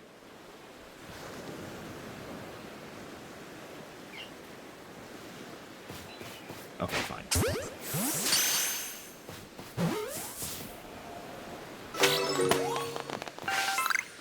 Yeah, I'm not a fan of A-Bomb. I never have been. I understand that it can be strong, especially if you get its evolution form, which I forget the name of. I just don't care. But that's the beauty of Pokemon, and I mean that with actual sincerity, if I can get real for a second. One of the things I like best about Pokemon is if I was to say, oh god, this Pokemon sucks, there's almost guaranteed to be at least someone out there who legitimately disagrees with me and thinks, but I like that Pokemon. And that's kind of cool.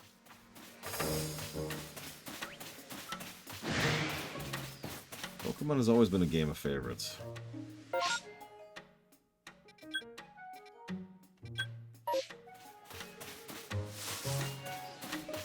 Who are you?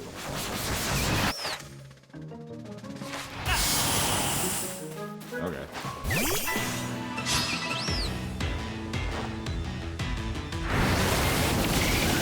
Well, that sucks.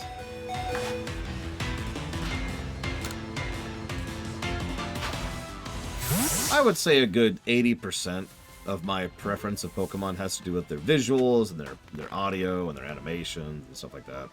The other 20% is how useful they are in gameplay. Like I've said a few times, I tend to lean towards favorites rather than usefuls.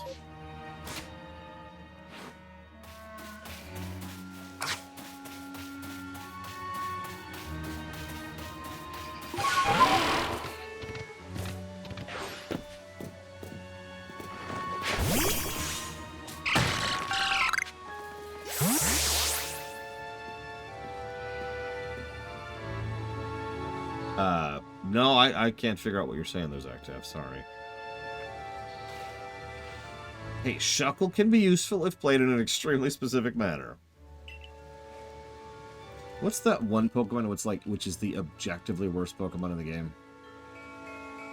It's Sunkern, I want to say, I think. Like, a lot of joke or parody or ridiculous Pokemon can be made good. But Sunkern... Have you found Yorich? No, I haven't. Or could he have gone? Would you mind helping me track him down? Sure. Yeah, Sunkern...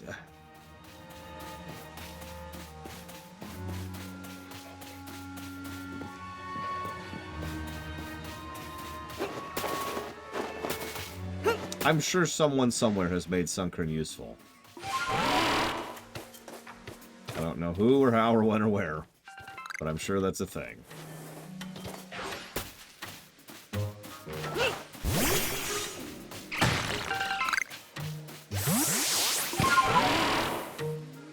Oh, our inventory's full. Well, let's poke around for a little bit more. Just a little bit. Let's see what we got down here.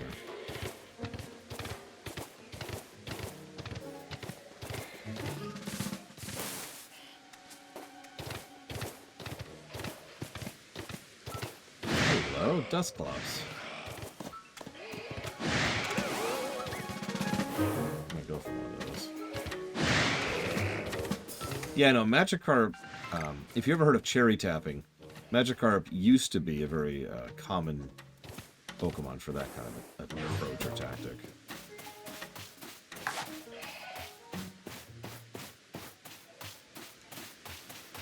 And ever since they gave Magikarp access to actual abilities, people have been all over that.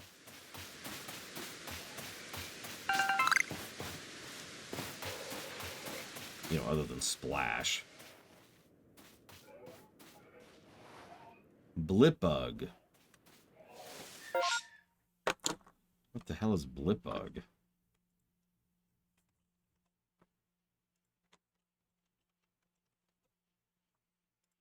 apparently from Sword and Shield. You even recognize it.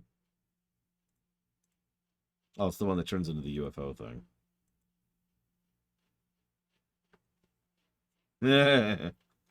Lol. Pilgrim.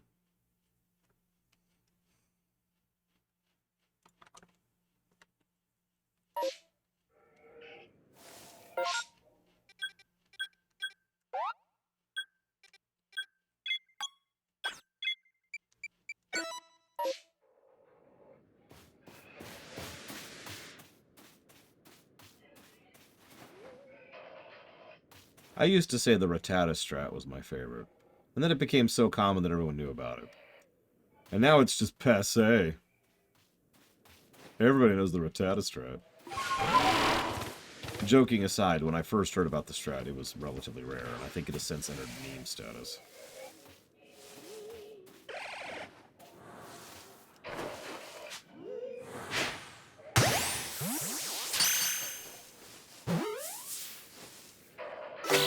There we go. Let's get out of here. Yeah, the fear strat. That's the one.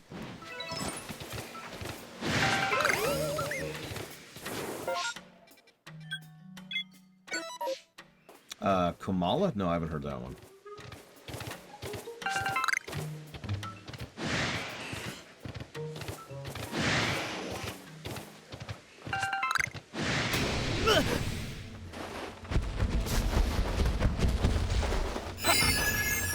me, Mr. Alpha. Oh my god, it's a straight-up Firestone I don't have room for. Sure, I can fix that.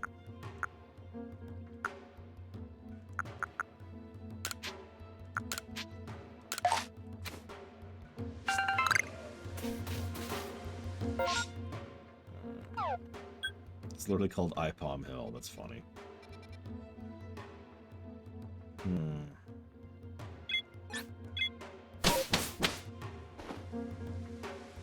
I mean, I remember doing full sleep builds with Snorlax, I want to say. Snorlax and Hypno was the combo.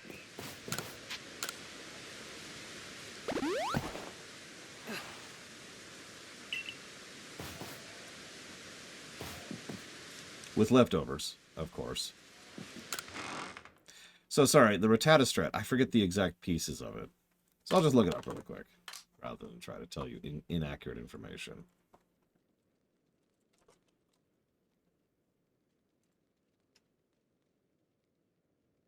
Focus Sash, Endeavor. Quick Attack, Rattata, Fear.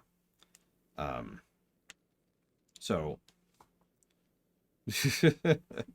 you send out a Rattata, who has the Focus Sash, and Endeavor, and Quick Attack. So, you know, the enemy can't do anything because their HP is set to 1. You can't die, and then you Quick Attack to hit them before they can do anything. There are actually ways to counter it, but it was considered unbeatable for a very brief period of time there. Which was in Gen 4, I want to say. What do I do when I'm bored? I do not understand the concept of boredom.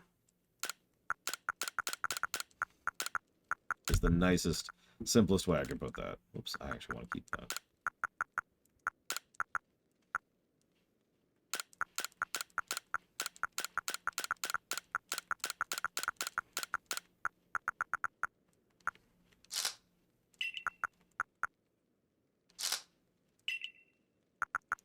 Now, that's just time wasting, so okay. But I'm dead serious. I don't really get bored in the strictest sense of the word. I always have something to do. I had to learn how to entertain myself in an empty room with nothing in it, so...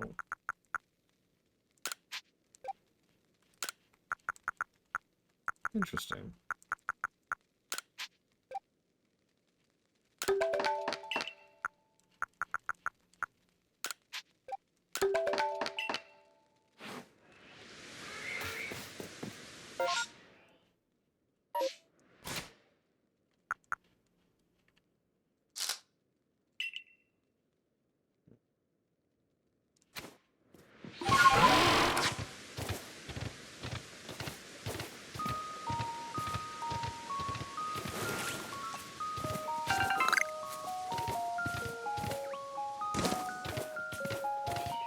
I need to go up. That's what I missed last time.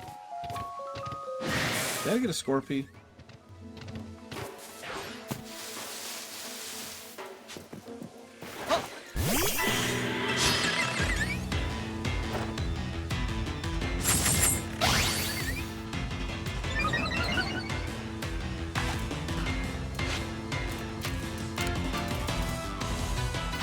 Find out in a second.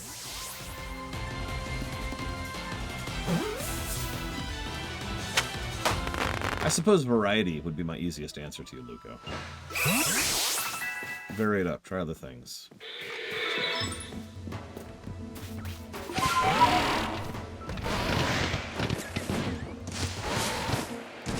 If you like video games, well, play a strategy game. Then play an RPG. Play a sports game. Then play Pokemon. Whatever you do, don't play Lufia 1. That's just terrible.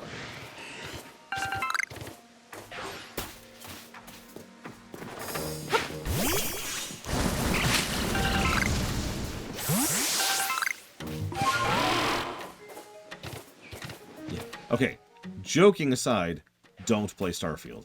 Starfield is terrible. I stand by the advice I have given. Do not play this game. And by this game, I mean Starfield. Do not buy Starfield. Do not play Starfield.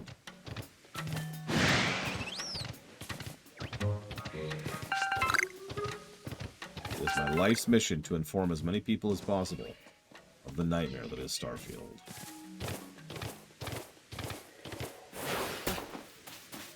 You can play Dragon Guard. It's better than Starfield.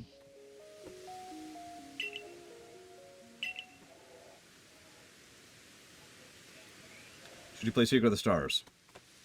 Do you have cheats? I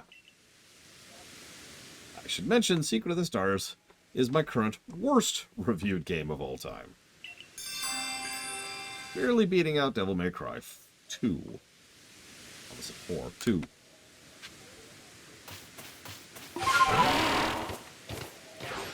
Gollum,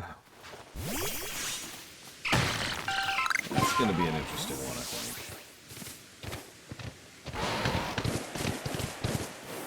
I need female Burmese still.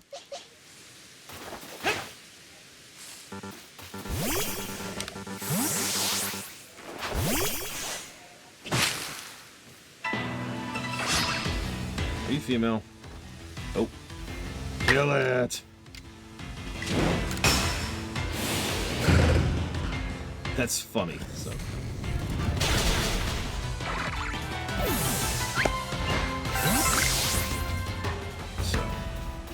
What F should you play after 4? I know you've played 6, and I know you've played 10.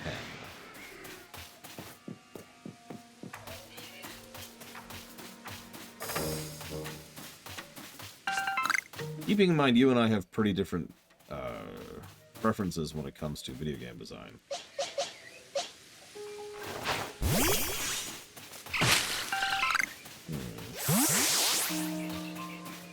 The ones I would say are worth playthroughs are, and I'm just going to give you the whole list, 4, 5, 6, 7, 8, 9, 10, 10, 2, 12. All of those are worth playing for various reasons.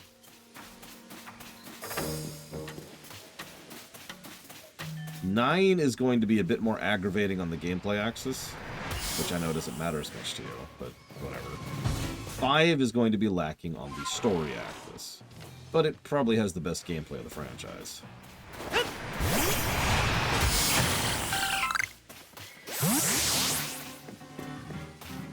World of Final Fantasy exists.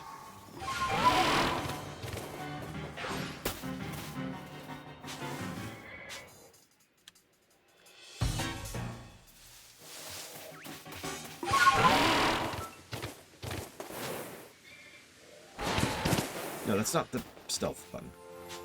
Hi, don't mind me. Don't mind me. Don't mind me. Nothing to see here, Platty.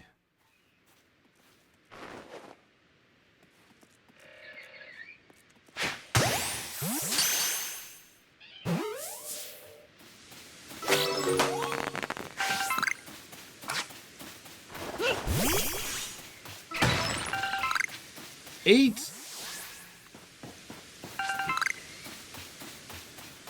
is a very strange Final Fantasy game.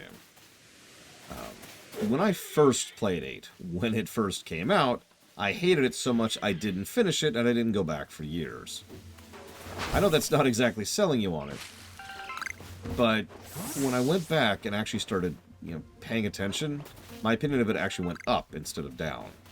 I've talked about that before. You know how some games or movies or shows get worse the more you think of them? 8 actually got better the more I thought about it. The biggest flaw with 8, by a huge margin, is you really need a walkthrough. You absolutely need a walkthrough or prior knowledge to properly enjoy 8. If you're going in blind, having never played it before, it is so ill-informed and frankly badly designed in several respects, in terms of things like guidance, that I know a lot of players who bounced right off of it, just like I did. And yeah, that first impression is powerful. I should probably mention FF8 also has what I consider to be the best plot of any FF game. Not story, plot, specifically. And I stand by that. It also suffers from localization pretty badly. So, FF7 objectively has the worst localization of a Final Fantasy game. Like, I've demonstrated this on camera more than once. FF7's localization just stops being English at a certain point. And the further you get into FF7, the more nonsensical things people say, and it's actually starts to get hard to understand what the hell's even going on. FF8 is linearly translated, if that makes any sense. But it loses nuance. And so characters that actually have depth to them don't seem like they do. You know what I mean? Thank you, James Carmichael. Squall himself is probably the example there.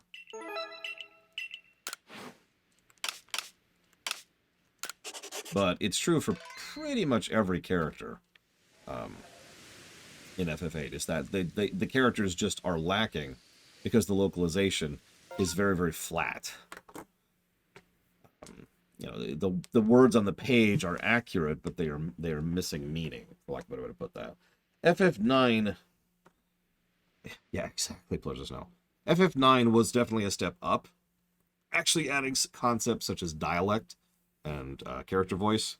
But yes, FF12 is, in my opinion, the first FF to truly, actually, finally, no, really, have good localization.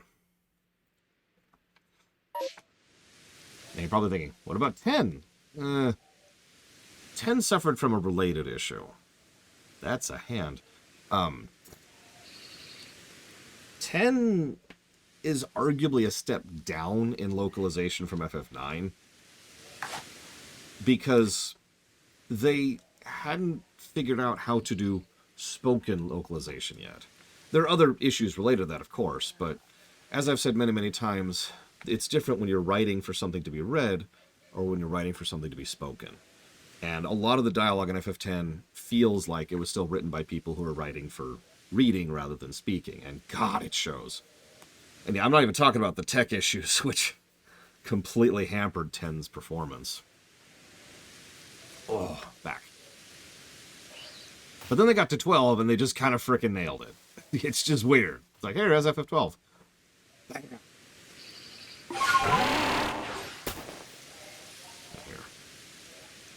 Enjoy the view. I'm going to AFK very briefly.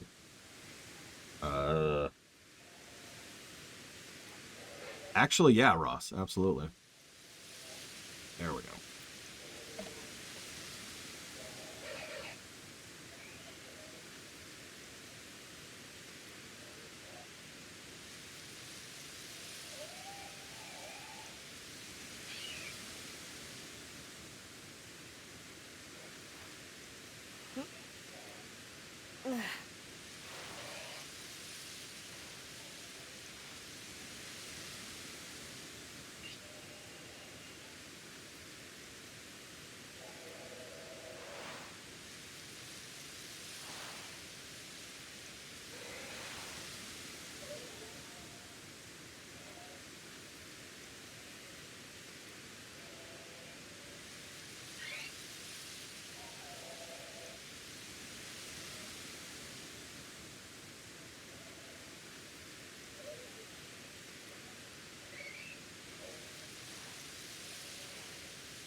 I have not played all the way through Death Stranding, I'm afraid.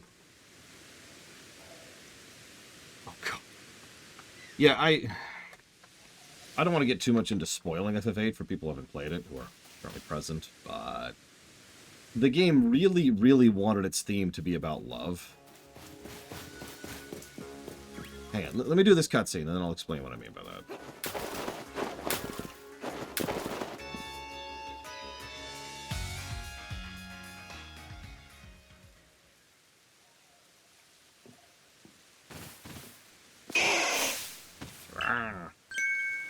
Hush now, settle down. I'm Polina of the Pearl Clan, and who might you be? Ah, so you're the child from the Galaxy team. I heard how you aided Clever and Lilligant when none other could quell their frenzy. Your strength must be amazing, but you have a gentle face. So it brings you to the Cobalt Coastlands. We have no lord, much less a frenzied one. How can they see? Our previous lord was swallowed by the waves. He was rescuing his young pup that had been swept out to sea, and ended up giving his life to ensure the pup's safe return. This tonal dissonance problem is getting worse. If you were to guess, which of these growlers would you say is the previous lord's child? Big one. So everyone says, but no. The quiet, skittish Growlithe is the child of the previous lord. I've no doubt this one has the potential to be a fine lord, but witnessing his father's demise has left deep scars in his heart. Kingdom Hearts! They want me to train him and force lordship upon him before he's ready, but I can never bring myself to do that. I don't know what the rest of the clan says. My mind is quite made up. I'll stay by this little one's side and let him live his life as he wishes. Now that you know our situation, why did you come here? I'm going to the island. I see. There are rumors the place is haunted by strange shadows. You'll need the aid of Basculegion. Basculegion? Basculegion? You should speak to Iskan, Warden of the Diamond Clan. He'll be able to help you. There's definitely something strange happening on Firespit Island. Those shadowy figures are concerning, of course, but there's also the odd lightning that came from the rift in the sky. Lightning is a sign the heavens are angry. We have offended Almighty Sinnoh. Yeah. We have an uneasy peace. Almighty Sinnoh's angry. We should kill the other clan. Let's go.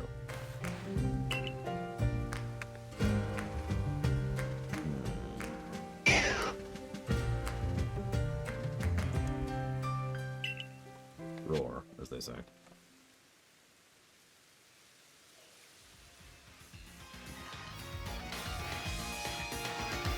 Interesting question. When did the concept of the galaxy first get researched? Like, we've known a lot about the heavens for actually a pretty long time, but I'm not sure when the galaxy was first conceived of. This is pretty recent relatively, though, so I'm sure they had it by the 1890s.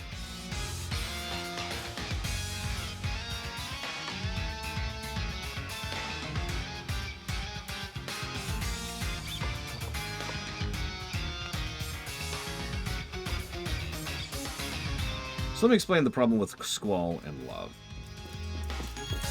Something that's happened several times over the course of fiction is someone will sit down and say, I want to do a story whose theme is X.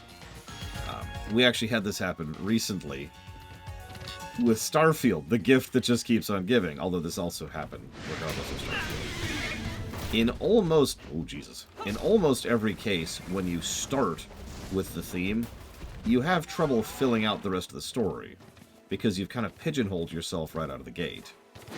Now, I'm not saying you can't do that. Any form of writing can work. But as FF8 shows, when they started with the theme, they clearly fumbled with the rest of it. I agree with Pillars of Snow. Laguna and Rain is a much better love story than the so-called main love story of the game. Because the problem was they wanted to have this big, deep love between Squall and Rinoa. And the nicest way I could put this is that they failed at it. The two have no chemistry whatsoever. They have nothing to do with each other. There is no actual dynamic of falling in love on either person, in either direction. Everyone around them constantly tells them that they should be in love with each other, because it would be cute if they would hook up. And that's about the extent of it.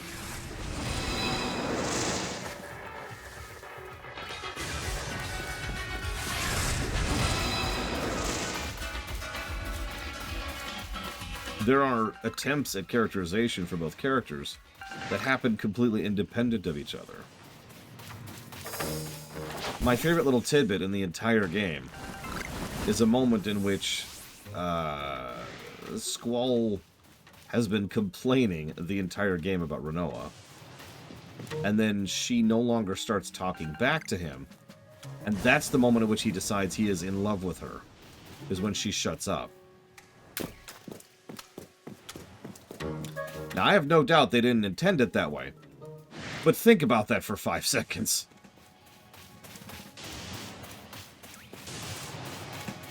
And yeah, I should mention that, as with most of these games, the localization gets worse the further into the game you get. So...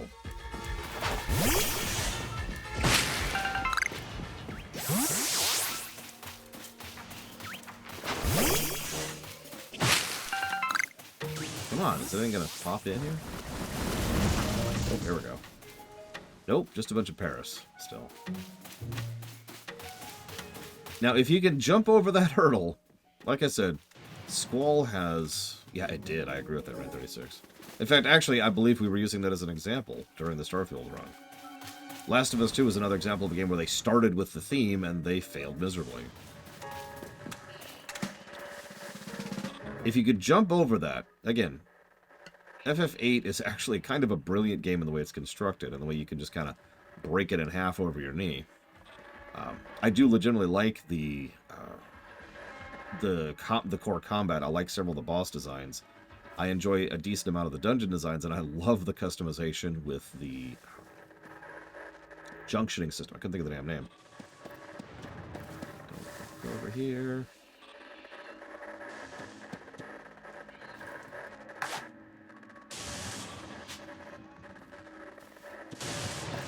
I will admit the romance in FF6 is actually one of my personal favorites.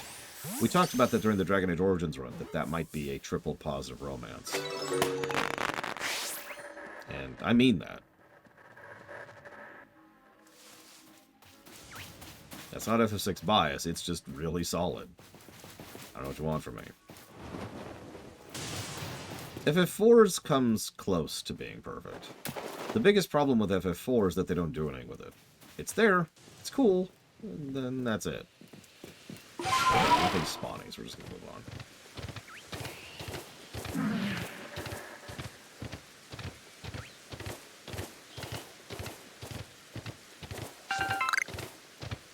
Honestly, I always felt Maxim and Tia more than Maxim and Celan. Or, to be slightly more accurate about that, Tia towards Maxim, rather than Maxim and Celan. Might be a better way to describe that.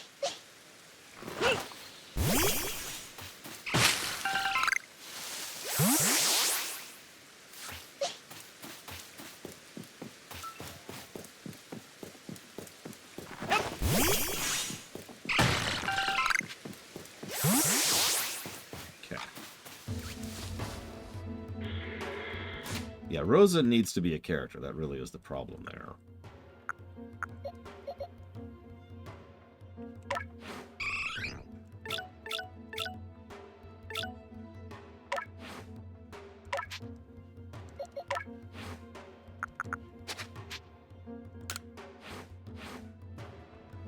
Okay.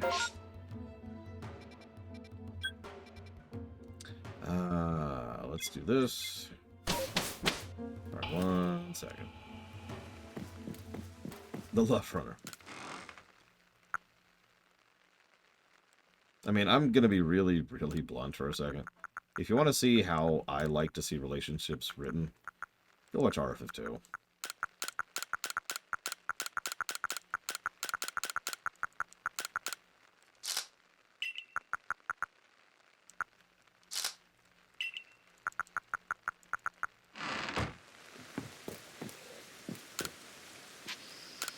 In.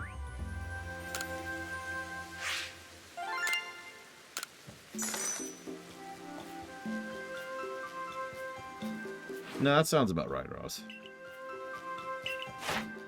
Anything good? Eevee's done. Kalava's done. Looks like that's it.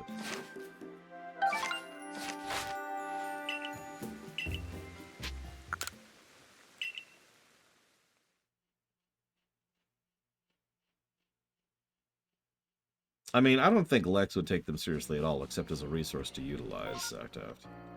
Because Shredder's a joke, and always has been.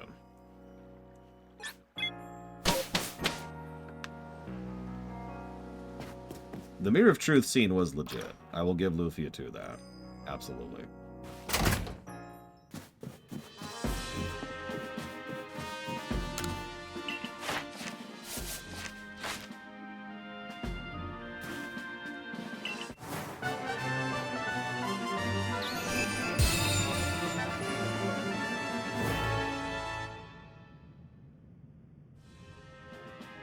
You say so, Zactaft.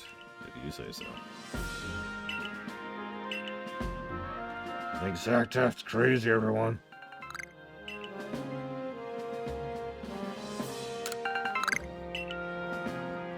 Well, there's hyper potions. Let's go get a move for our Eevee, so we can get something other than a Sylveon.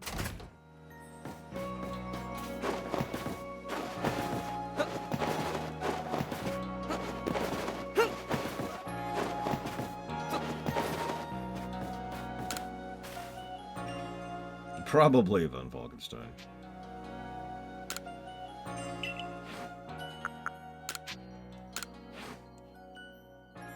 That'll do.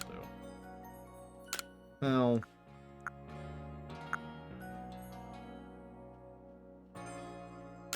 we'll do something useful.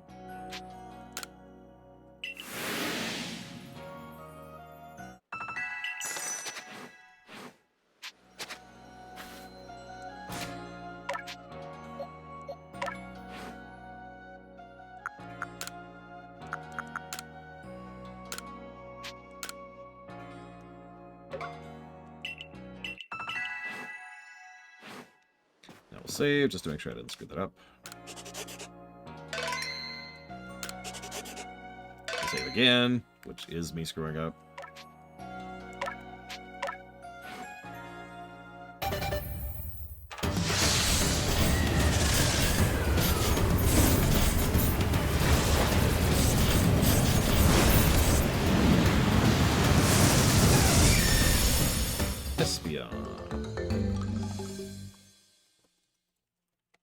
Aha!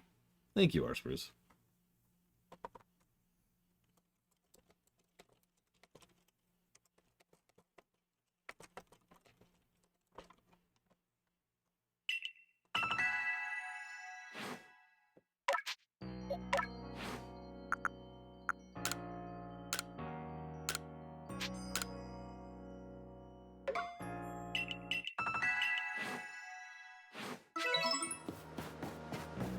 Okay.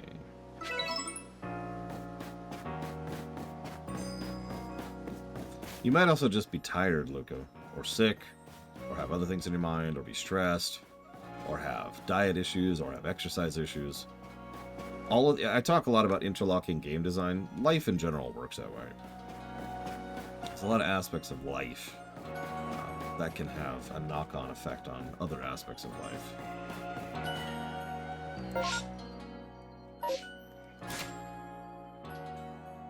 I know that's extremely generic and not very helpful advice, but I mean it.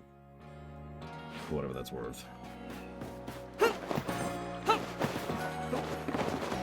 Finding the holes can be helpful. That's why I bring it up.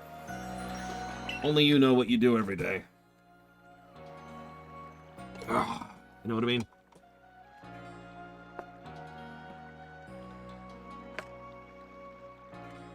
Dragonair turns into a Sunkern. You just want a randomizer, Cyclops. Just be honest. Just admit it. Although, actually, built-in randomizers tend to be good features in games, so I'd be down.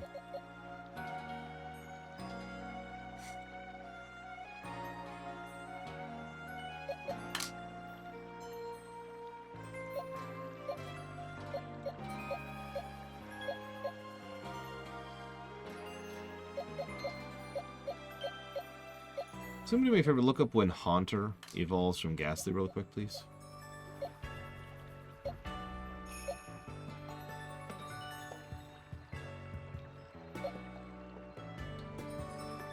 25. Thank you.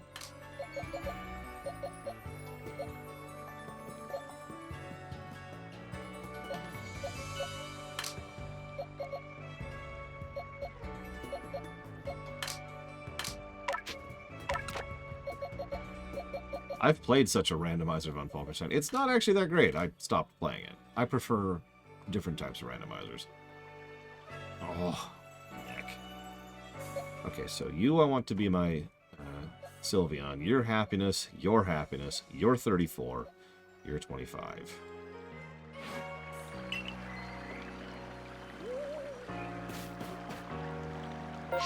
Yeah, no, Game Freak would never do that. They are all about low effort nowadays.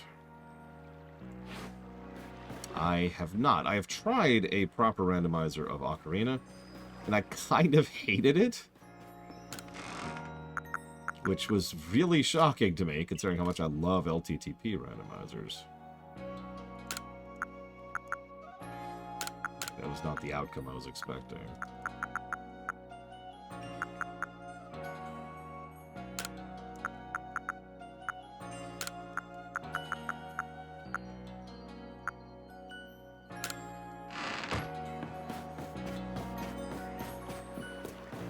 Let's save before I start screwing around.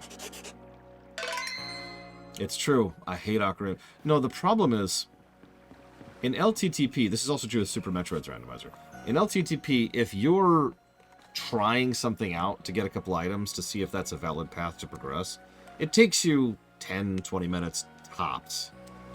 In Ocarina, it could take you over an hour and a half to find an item to see if it might be the thing to help you progress. Now think about that in long-term sense. I will now admit that me and my friend Gary have never actually finished an Ocarina randomizer because of the time-consuming aspect thereof.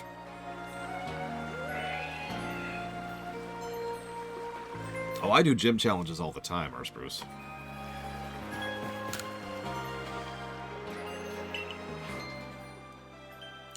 That's my favorite form of challenge in this game. I will admit to a fondness for poison type runs myself.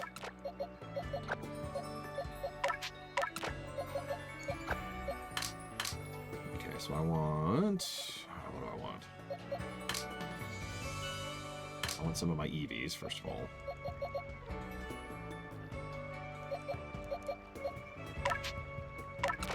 Yeah, I don't really do Nuzlockes. So that's going to be our Leafeon. Where's my... There it is. There's Porygon.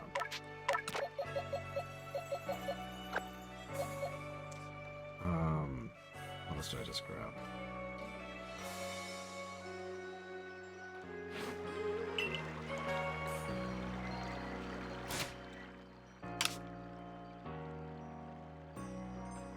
I guess that's it.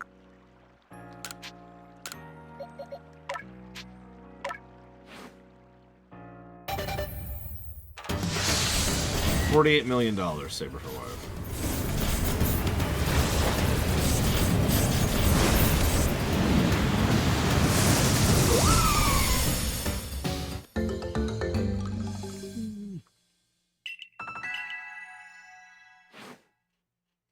I mean, part of what I like about doing a poison challenge run, gym challenge, is that it's hard as balls. What is a dubious disc report? Like, they have disadvantages against all kinds of things. Oh, Porygon 2. Oh, okay. So, alright. Yeah, okay. But I can't... How do I...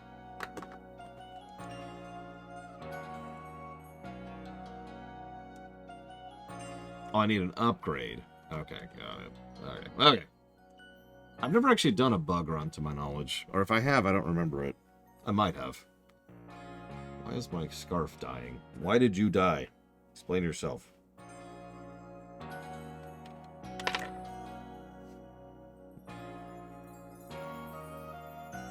But yeah, no. Metroid Prime Randomizer would almost assuredly run into the same problems that that Ocarina runs into. Especially since Prime already is actually a very, very guided game. In terms of its level design. So that you would kind of add backtracking that doesn't already exist in the game in order to make that a thing.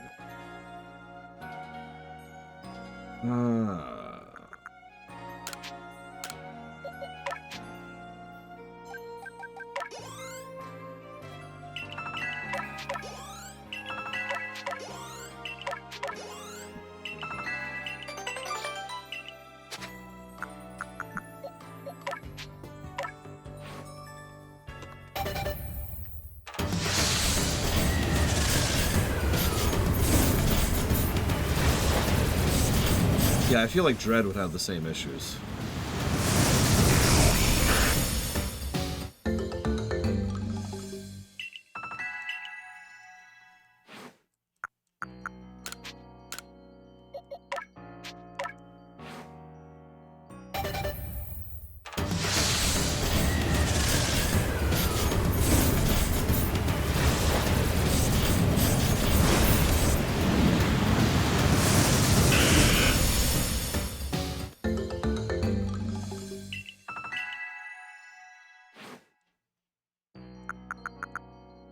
I mean, that's sort of the point, isn't it, Estimate? If it's that seed dependent, then yeah, it's probably an issue.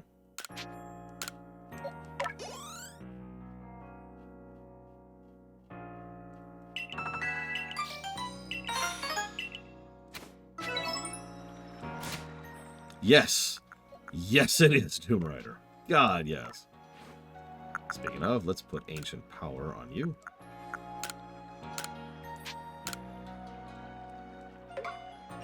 That would be really funny, Shadow Machine.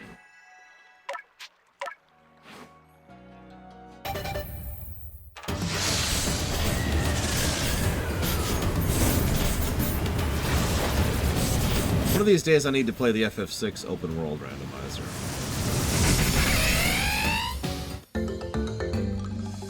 I happen to really like the FF4 open world randomizer, so... It is within the realm of possibility that I would like it. I am going the wrong way. Because I'm stupid. I know, right, Doom Rider? They're like, okay, fine, here. There you go. We're done.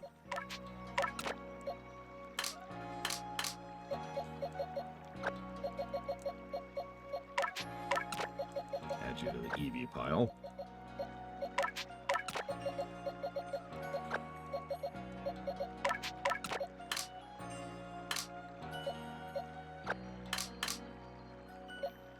Okay. You're going to be my Sylveon.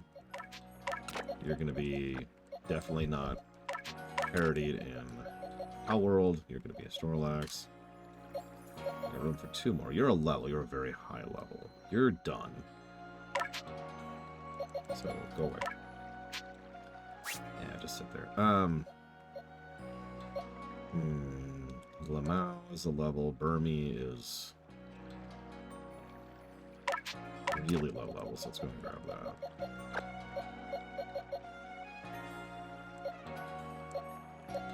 That's item. That's low level. That's low level in that item.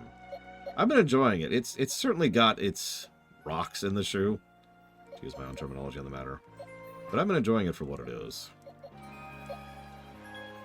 Yeah, we'll go ahead and pull you out. I need another actual Pokemon. That way I'm not relying just on my Quilava.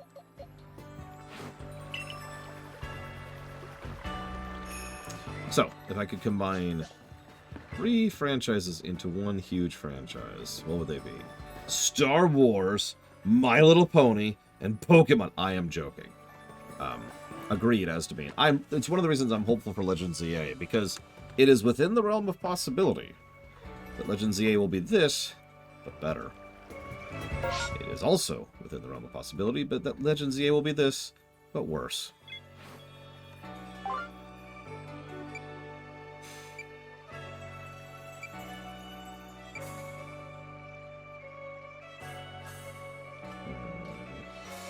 Let's go do that really quick.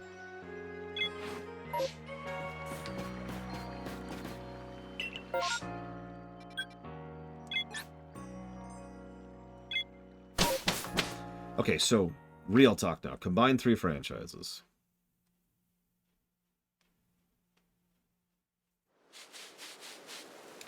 Well, you are probably aware of a franchise idea I posited a while ago, which boils down to Kingdom Hearts, but with Nintendo properties instead of Disney ones.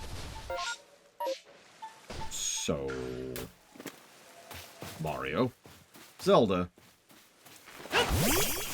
and Final Fantasy. And there you go.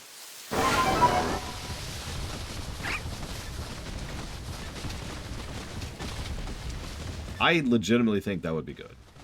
It would take some work, not gonna lie to you, but I do think it could work.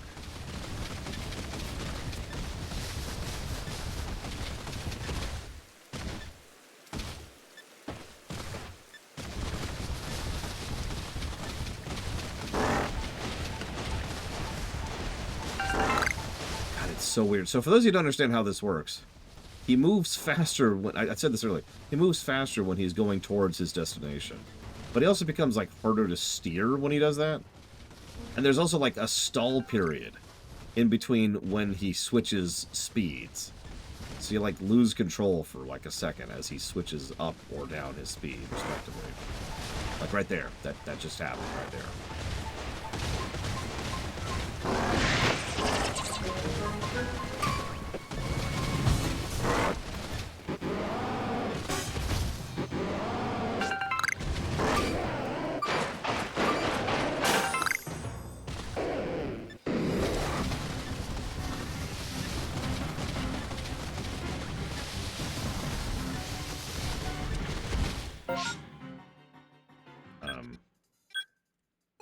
Let's go here.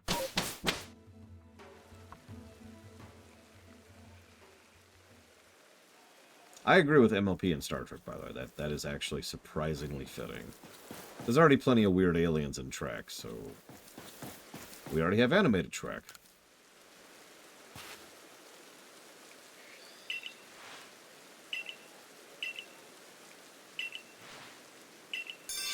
Sure.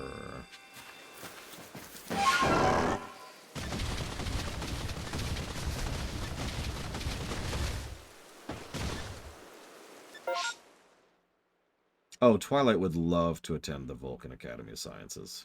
And I don't mean that as a dig or a joke. Why is it...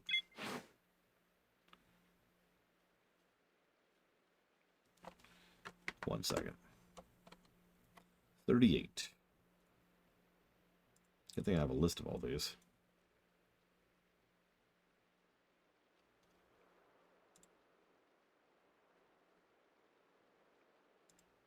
Okay. Nice. Congrats, Stream Whisperer. I hope it serves you well. Did I mention you can just swap mounts on the fly, by the way? Because that is an awesome feature. Just boop, and now I'm on dismount. I hope that's true with any other mounts that we totally won't be getting in this game. Wink, wink. Look, all I'm saying, Callroom, is I love quality of life features, and I cannot lie.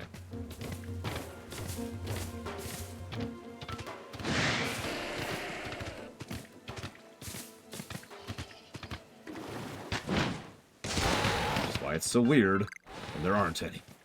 Like being able to rebuy my keys! God, I just tried to dash by hitting 3 separate buttons, none of which were the jump button, aka the button that makes me dash.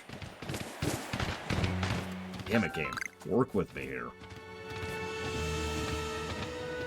Oh, God, that would be really cool, Victor. You know I'm going to have to try and get myself killed the first time that happens.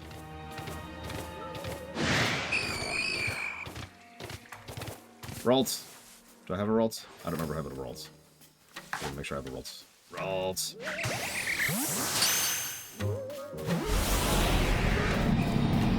Stork the Vulcan? I don't even know what that is, so I'm gonna go with no.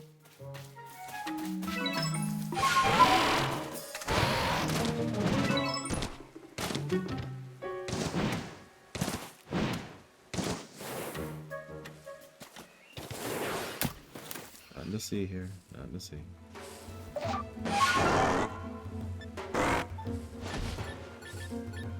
it's up. Of course it is.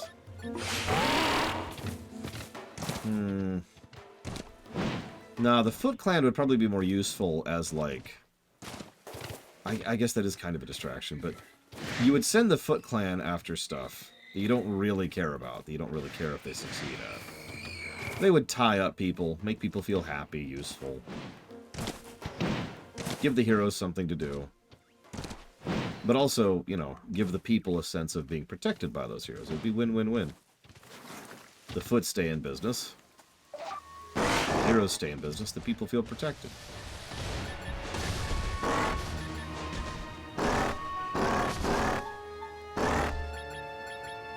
Is it that dude down there? It is. He's got ran by like twice. What? Another person, real life human being. Thank goodness. I'm gonna back to camp, but I got attacked by Pokemon. I managed to get away from them, but I got completely lost. And can you show me the way back home? Yeah, sure. Hop on board my giant bear. No, yeah, the way I pointed at, not the way... Jesus Christ, lady. This reminds me of a friend of mine. And by that I mean 2 friends of mine.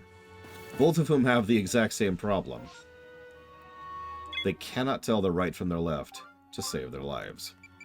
So, half the time I'll say, go left, and then I will pause and wait to see if they go left or right. Oh, that's the alpha. I'm not going to fight that.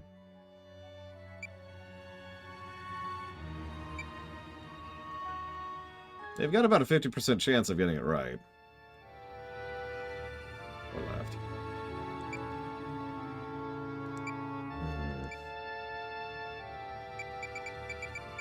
Okay.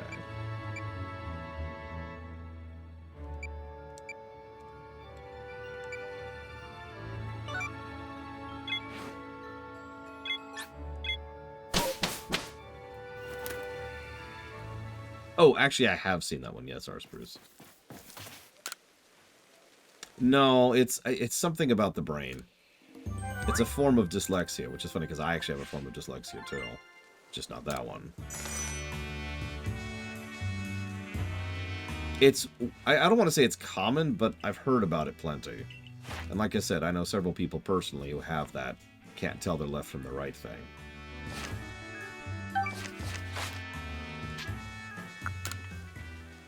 Like Warp Core, for example.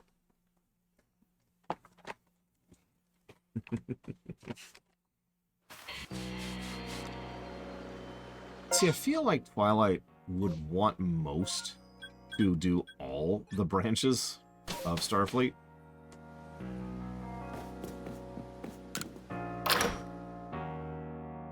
And just kind of go down the list. I mean, she's immortal. She can do that.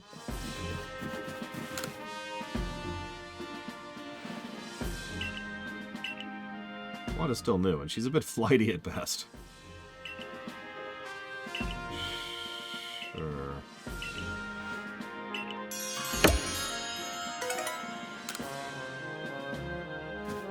Twilight.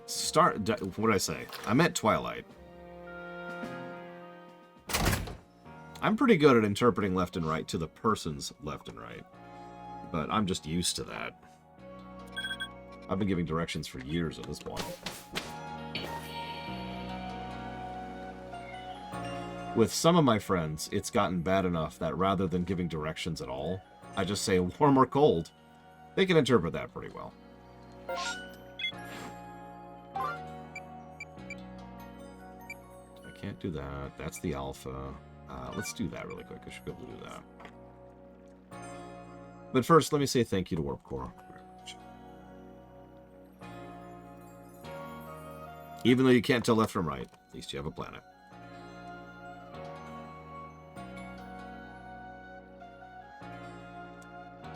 I could picture Shatner, that is to say Kirk, giving Twilight the speech.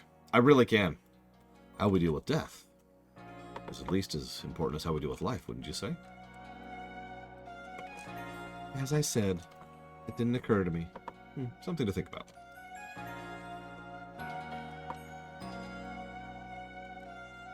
Borderlands 2, Borderlands pre-sequel, STO finale. You got it, Warp Core. Thank you again.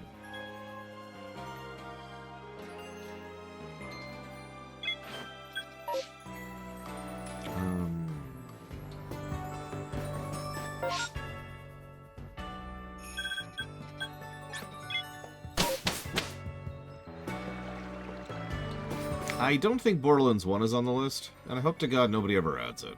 To be very, very blunt. I might veto it. In fact, it's vetoed. There we go. Done.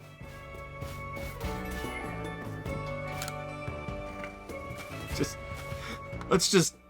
There we go. We're good. We're good. Okay, so that was the cat thing I just picked up. I have too many Pokemon. I need to sort this out. I'll do it off camera. Don't worry. Don't worry.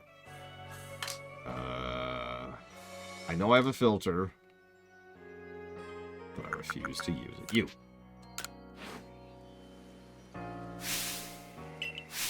That charming spiral shape, the enchanting way it bobs around like a leaf in the wind.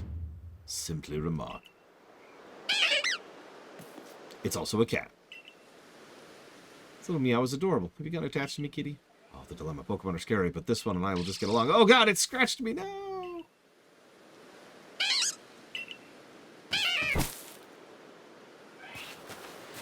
I guess I get a little carried away there. Thank you for showing me your Glameow. Anyways. Its tail, at least, was a joy to see. You're welcome. Oh god, I can, Savacom. And the whole time, Kirk is like, what are you doing? It would be like... You remember Kirk in Trouble with Tribbles, of course, right? That would be Trixie. Yeah, that's what we were just doing, Warpcore. There's actually a lot of side quests in this game, and they're surprisingly good. We've only really run into one particularly bad one. No, you know I'm right. Ross and Sofcom, you know I'm right. I never had question or cause to doubt the sanity or sanctity of Starfleet Command until now. And Trixie is like, what? Alright,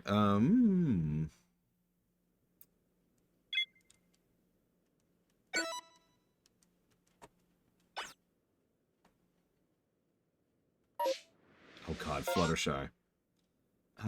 I need you to come here so I can heal you, please. I'd rather die. Ah, okay.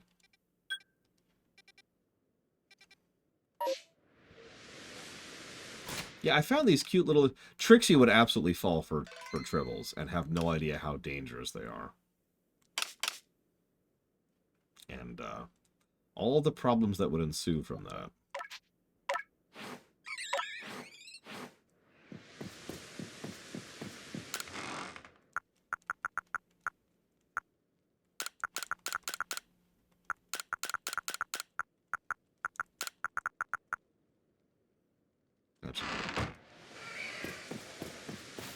Here.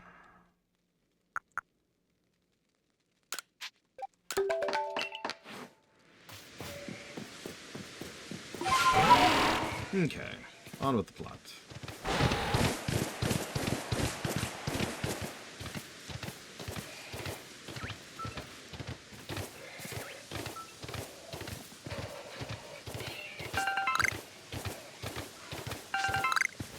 I have seen bits and pieces of The Orville, yes. It's kind of a weird show. For literal years, Seth MacFarlane did everything in his power to get his own Star Trek show off the ground. Because Seth MacFarlane is, A, actually a pretty cool dude, but B, you know, a huge Star Trek geek. He was turned down consistently because Paramount are a bunch of monkeys. So he finally said, screw it. I'm going to make my own Star Trek with blackjack and hookers.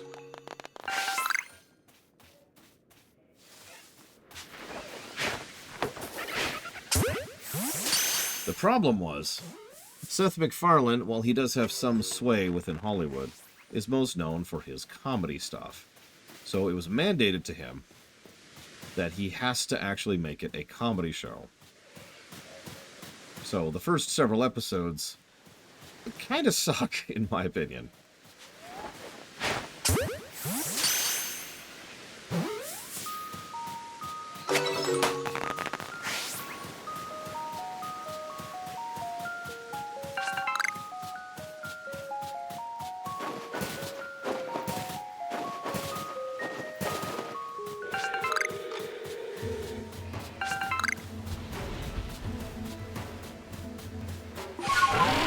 You know, it wouldn't surprise me if the Orville had blackjack and hookers in it. I mean, come on. Good afternoon, Walker.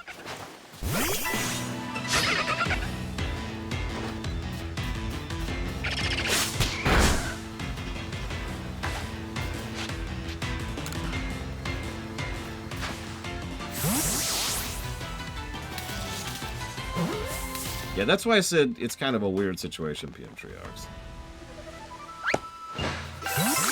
It's definitely one of those skip the first few episodes or season and just kind of get to the good stuff kind of a situation. Which is funny, because you could say that about a lot of shows. It's not often you'll hear me recommend that you really, really need to watch Season 1 of Enterprise, or Season 1 of Voyager, or Season 1 of Deep Space Nine, or Season 1 of The Next Generation, or... You get my point. So I actually had the wrong thing equipped there, so that sucks. Let's see if we can fix that. Spike. So Spike is very much a networker. I guarantee you what Spike would do. Spike would be Quark. Think about it.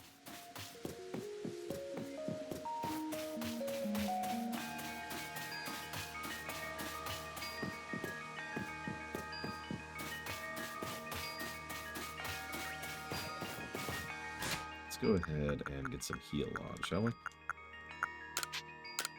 For our poor Eevee. You like having items used on you anyway, so here you go. Have some items. Yeah, the number of shows that I can just unabashedly recommend the first season to is really, really small.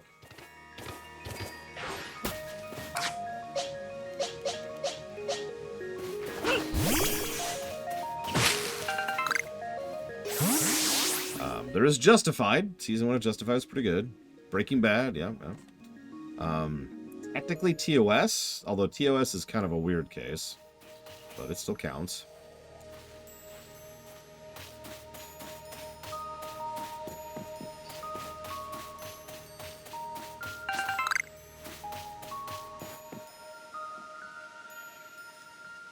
Yeah, I think that's the list. Yeah, I usually don't recommend people watch MLP Season 1. Which is funny, because I know so many people think it's the only true MLP season, the only good MLP season. And, I don't agree with that.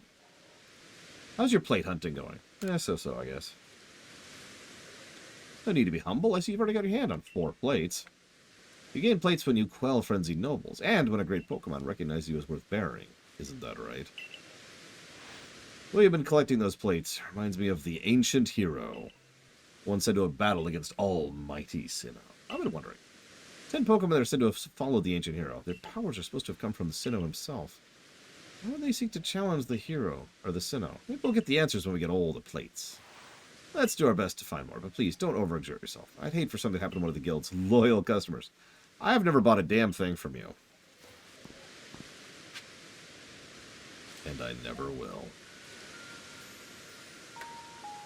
Yeah, no, MLP Season 1 definitely had the Kirk problem. Thank you very, very much, Astamine. Plural voting is, likely will remain in effect. I've yet to see any evidence or statistics that incline me towards getting rid of plural voting. So FF7R2, Final Fantasy 16, and the Mario and Luigi block. You got it. I'm looking forward to the Metroid block, too. And the Zelda block, while we're on the subject. The wow block. It's almost like I staggered it this way for a reason. Just eye palms over there.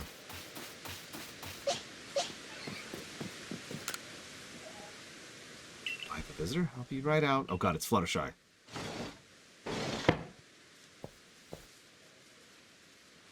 So,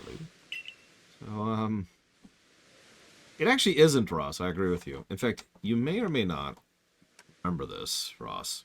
But I think, other than TOS, Voyager Season 1 is actually the strongest Season 1 of Trek, not counting New Trek.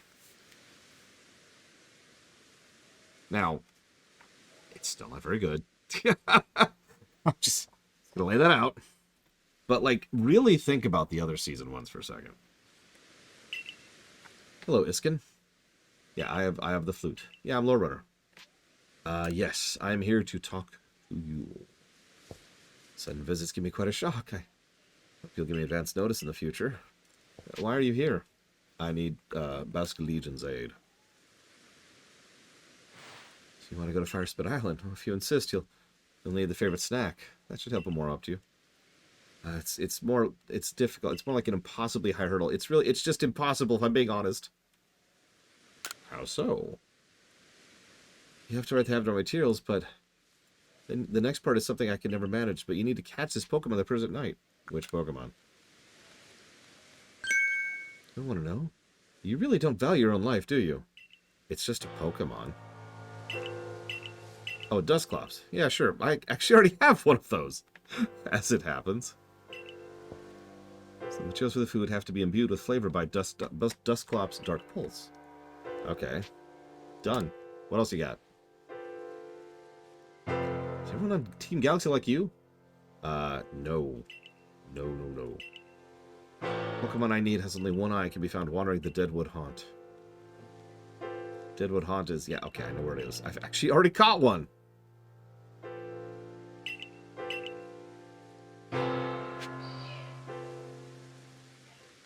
Although... He did, Dorkor.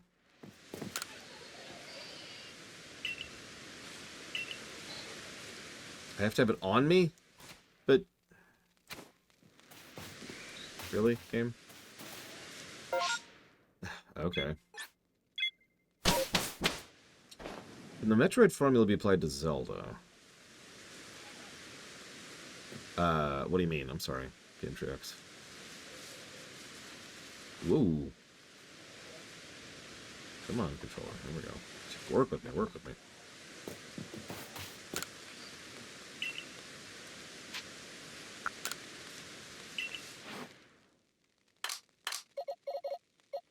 Oh, that's the skull. Okay, got it. Alright, hang on. Yeah, if we're talking about turning a Zelda into a Metroidvania, I mean, you could turn anything into a Metroidvania. If I'm being very honest, I've played Zelda randomizers a lot. Those are like one step away from being a Metroidvania.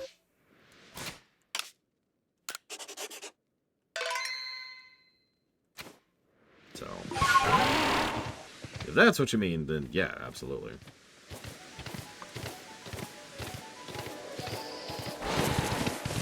Oh, and if you're wondering, I'm kind of deliberately avoiding the wisps, so I can be more organized about when I get them later.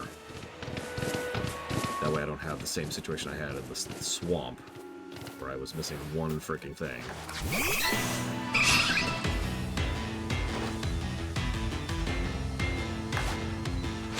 Give me another Eevee!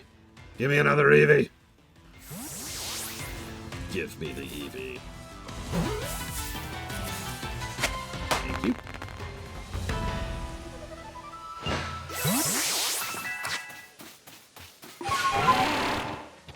I've caught 8 Eevees. That's actually funny. Faces is weirdly good. I agree with you. And I also agree with you that Season 1 of Voyager is carried by its cast. Every other cast took a while to get used to each other. DNG, TOS, DS9, Enterprise. In some cases they arguably never did, but the point remains. Okay, I don't want to deal with you, so if you'll excuse me. Get out of here.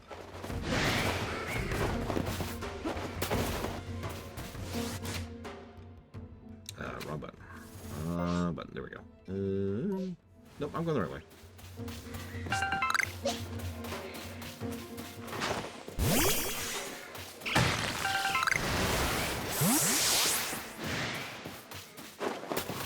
Yeah, I would agree. DS9's cast eventually gets there. But I would think I would agree that they probably take the longest to really gel with each other.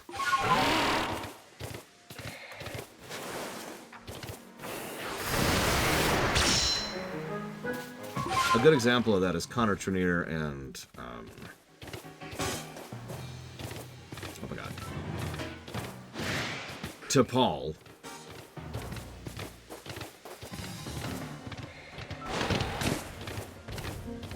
Jolene Blaylock, Jesus. Who pretty much start gelling in Season 1. Like, the two of them start acting well off of each other. Almost in their first scene.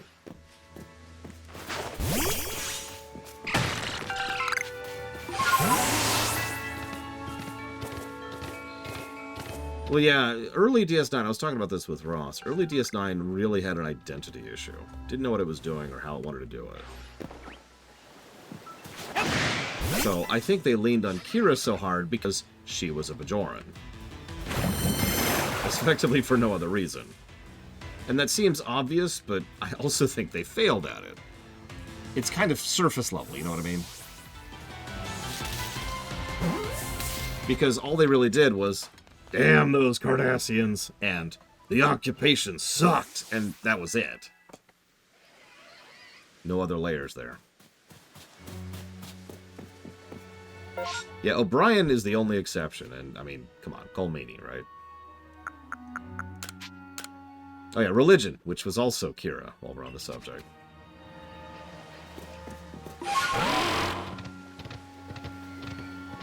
I will say I do think they did a good job with both with her, eventually.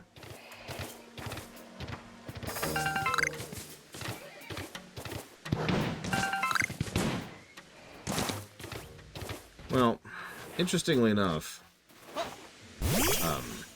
can't think of his name all of a sudden. The guy who plays Quark, you know, the guy in Starfield, as we've talked about, the actor has tremendous range. Armin Shimmerman, thank you. And he's used that to good effect many times. He was also a long-standing Star Trek vet. He'd been around since The Last Outpost, playing a Ferengi. Although, technically, that's not true. I'm sorry, I'm wrong. He was around even before that in production order, but the point remaining, old vet.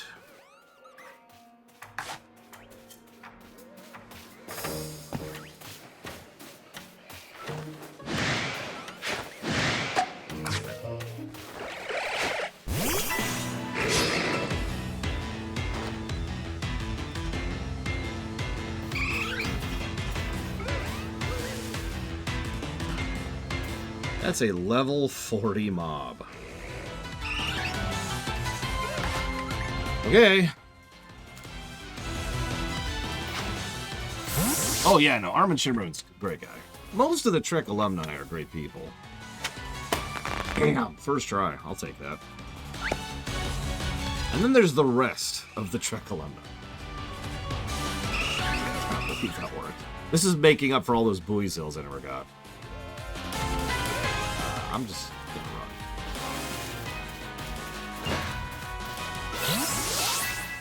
Yeah, what's funny is I think DS9 was the closest to not having an asshole in the cast. Although, as I've mentioned a few times, Spiner wasn't really that bad. He was just a dick. Yeah, behind the scenes, like in real life.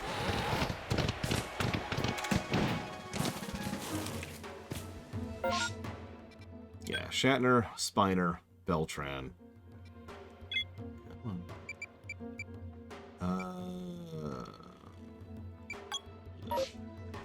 Some over here.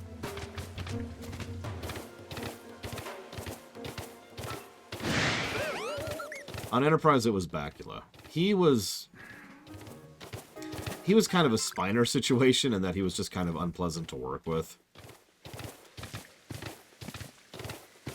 It could be argued how much of that's valid or not, but he definitely didn't make life easier on the rest of the cast.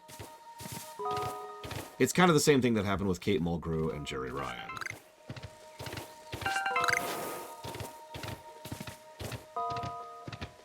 Yeah, so Avery Brooks is why I say it's kind of technically with DS9, because Avery Brooks was kind of the dick of DS9, but it's really, really minor.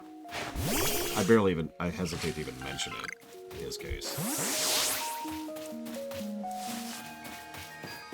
Brooks is a bit eccentric, didn't like doing a mainline show, wasn't really big into acting in general, and wanted to quit the show multiple times during his tenure through it, so... He had issues. Or more accurately, everyone else had issues with him.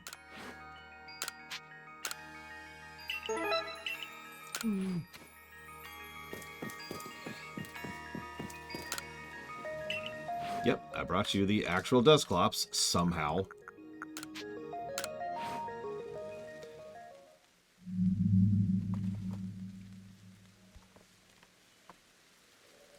Don't bring it out. Right, I guess I've got to do my part, seeing how determined you are to go to that island with Basque Legion. Usually I ask Polina if the Growlithe she takes care of can help me with this bit, but you need help. Well, since we're making this snack, you'll need to be accepted by Basque Legion. So once I give the signal, you have to have that Dusk Bops of yours use Dark Pulse. Okay.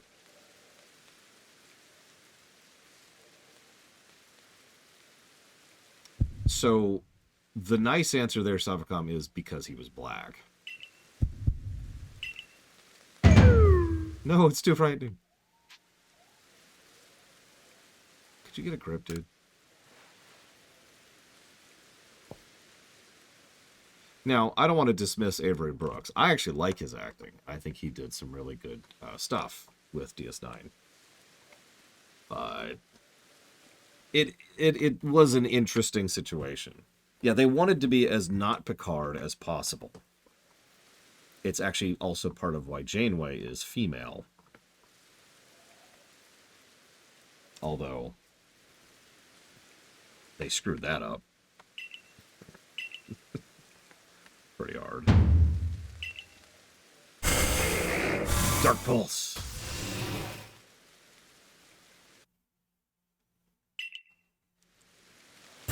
Yeah, I know, right, Ross? It's like, we've got to be different than the previous one. And the only time they didn't do that was Voyager to Enterprise. Because Archer was just Janeway, top to bottom. Oh man, Tim Russ would have been an awesome Cisco. Now there's an alternate universe worth exploring.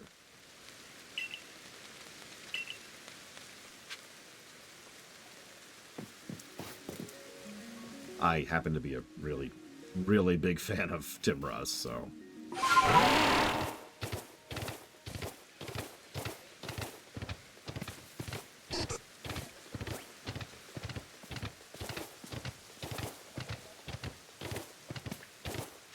Oh yeah, that reminds me, Savacom. So you're going to hate me for this, but you may or may not be aware of the fact that I've been doing a Star Trek lore run for several months now. Semi-recently, we finished Star Trek 6. This is a few weeks ago now. I bring this up because the person I'm lore running and myself both agree 100% it should have been Savik in Star Trek 6. I'm sorry. I know you disagree. I even get why you disagree. Man, it should have been Savik.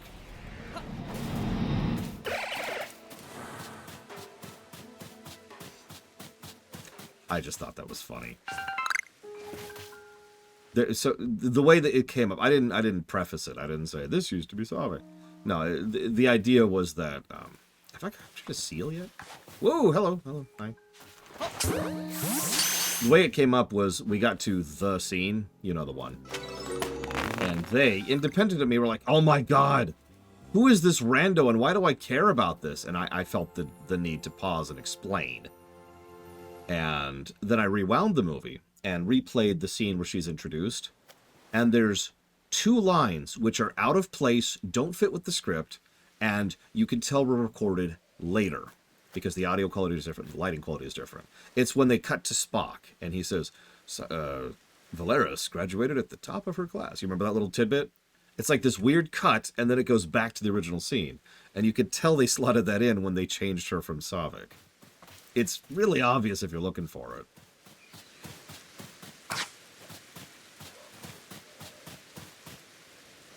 Oh, let me think about that, Ross. Let me get my my new mount here.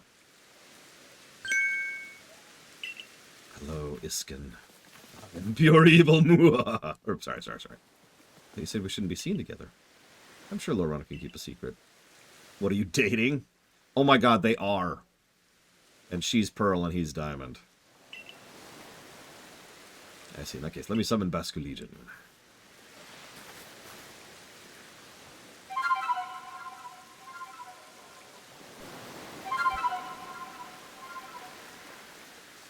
The hard part will be showing the rest of her story on camera, Savicom. But then again, Vulcans live long. So we'll have some room to do that in TNG, if nothing else. Yeah, Kirstie Alley is the short answer to that. That's the summary. The reason they didn't get Savik was because Kirstie Alley. Although, as my friend pointed out, they could have just recast her again. It's not like they hadn't done that before. Go on, Lorena. Give the food to Basque Legion now. Ego. I'm getting really good at throwing balls at people.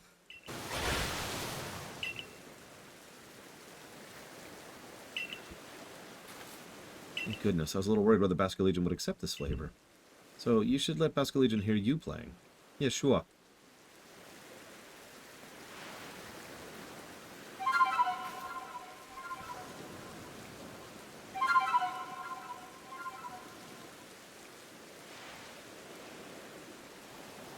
Basque Legion, open his heart and learn to the sound of your playing.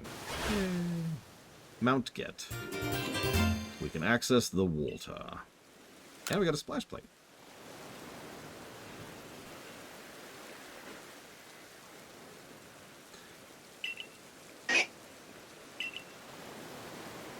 Congrats to you, Lorena. Alina, do you want to tell him? I mentioned to you before how the previous Lord rescued his Growlithe pup. During the incident, Iskin and Basque Legion saved my life as well. Since then, I've felt a great deal of affection for Iskin. I truly adore him. I mean, how could you not like that gorgeous bald head? I try to meet Iskin where there are no prying eyes to preserve his reputation. I was just doing what any decent person would do when I saved you. Perhaps, but nonetheless, after that day, I found the strength to accept Growlithe as he is, and not force him to become the next Lord. And it was all thanks to the courage you showed me. Perhaps we should save this discussion for another time, after all.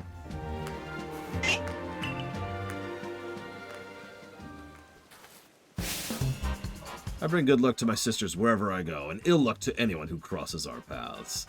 I am the eldest, and I'm your unlucky charm. This is, yeah, okay, I got it. Your Team Rocket. Cool. Hi. Oh god, I think my Eevee's out front again. Hand over that Growlithe. You want to take my partner? Famous to pester us with bad jokes, those ridiculous introductions of yours were more than enough. Yeah, exactly what she said. Now, Gengar. You have a Gengar?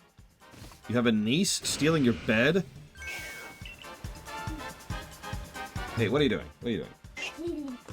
What are you doing? Well, where are you? I don't see you. Where'd you go? Oh, well, she's invisible. I'm a tiny fairy.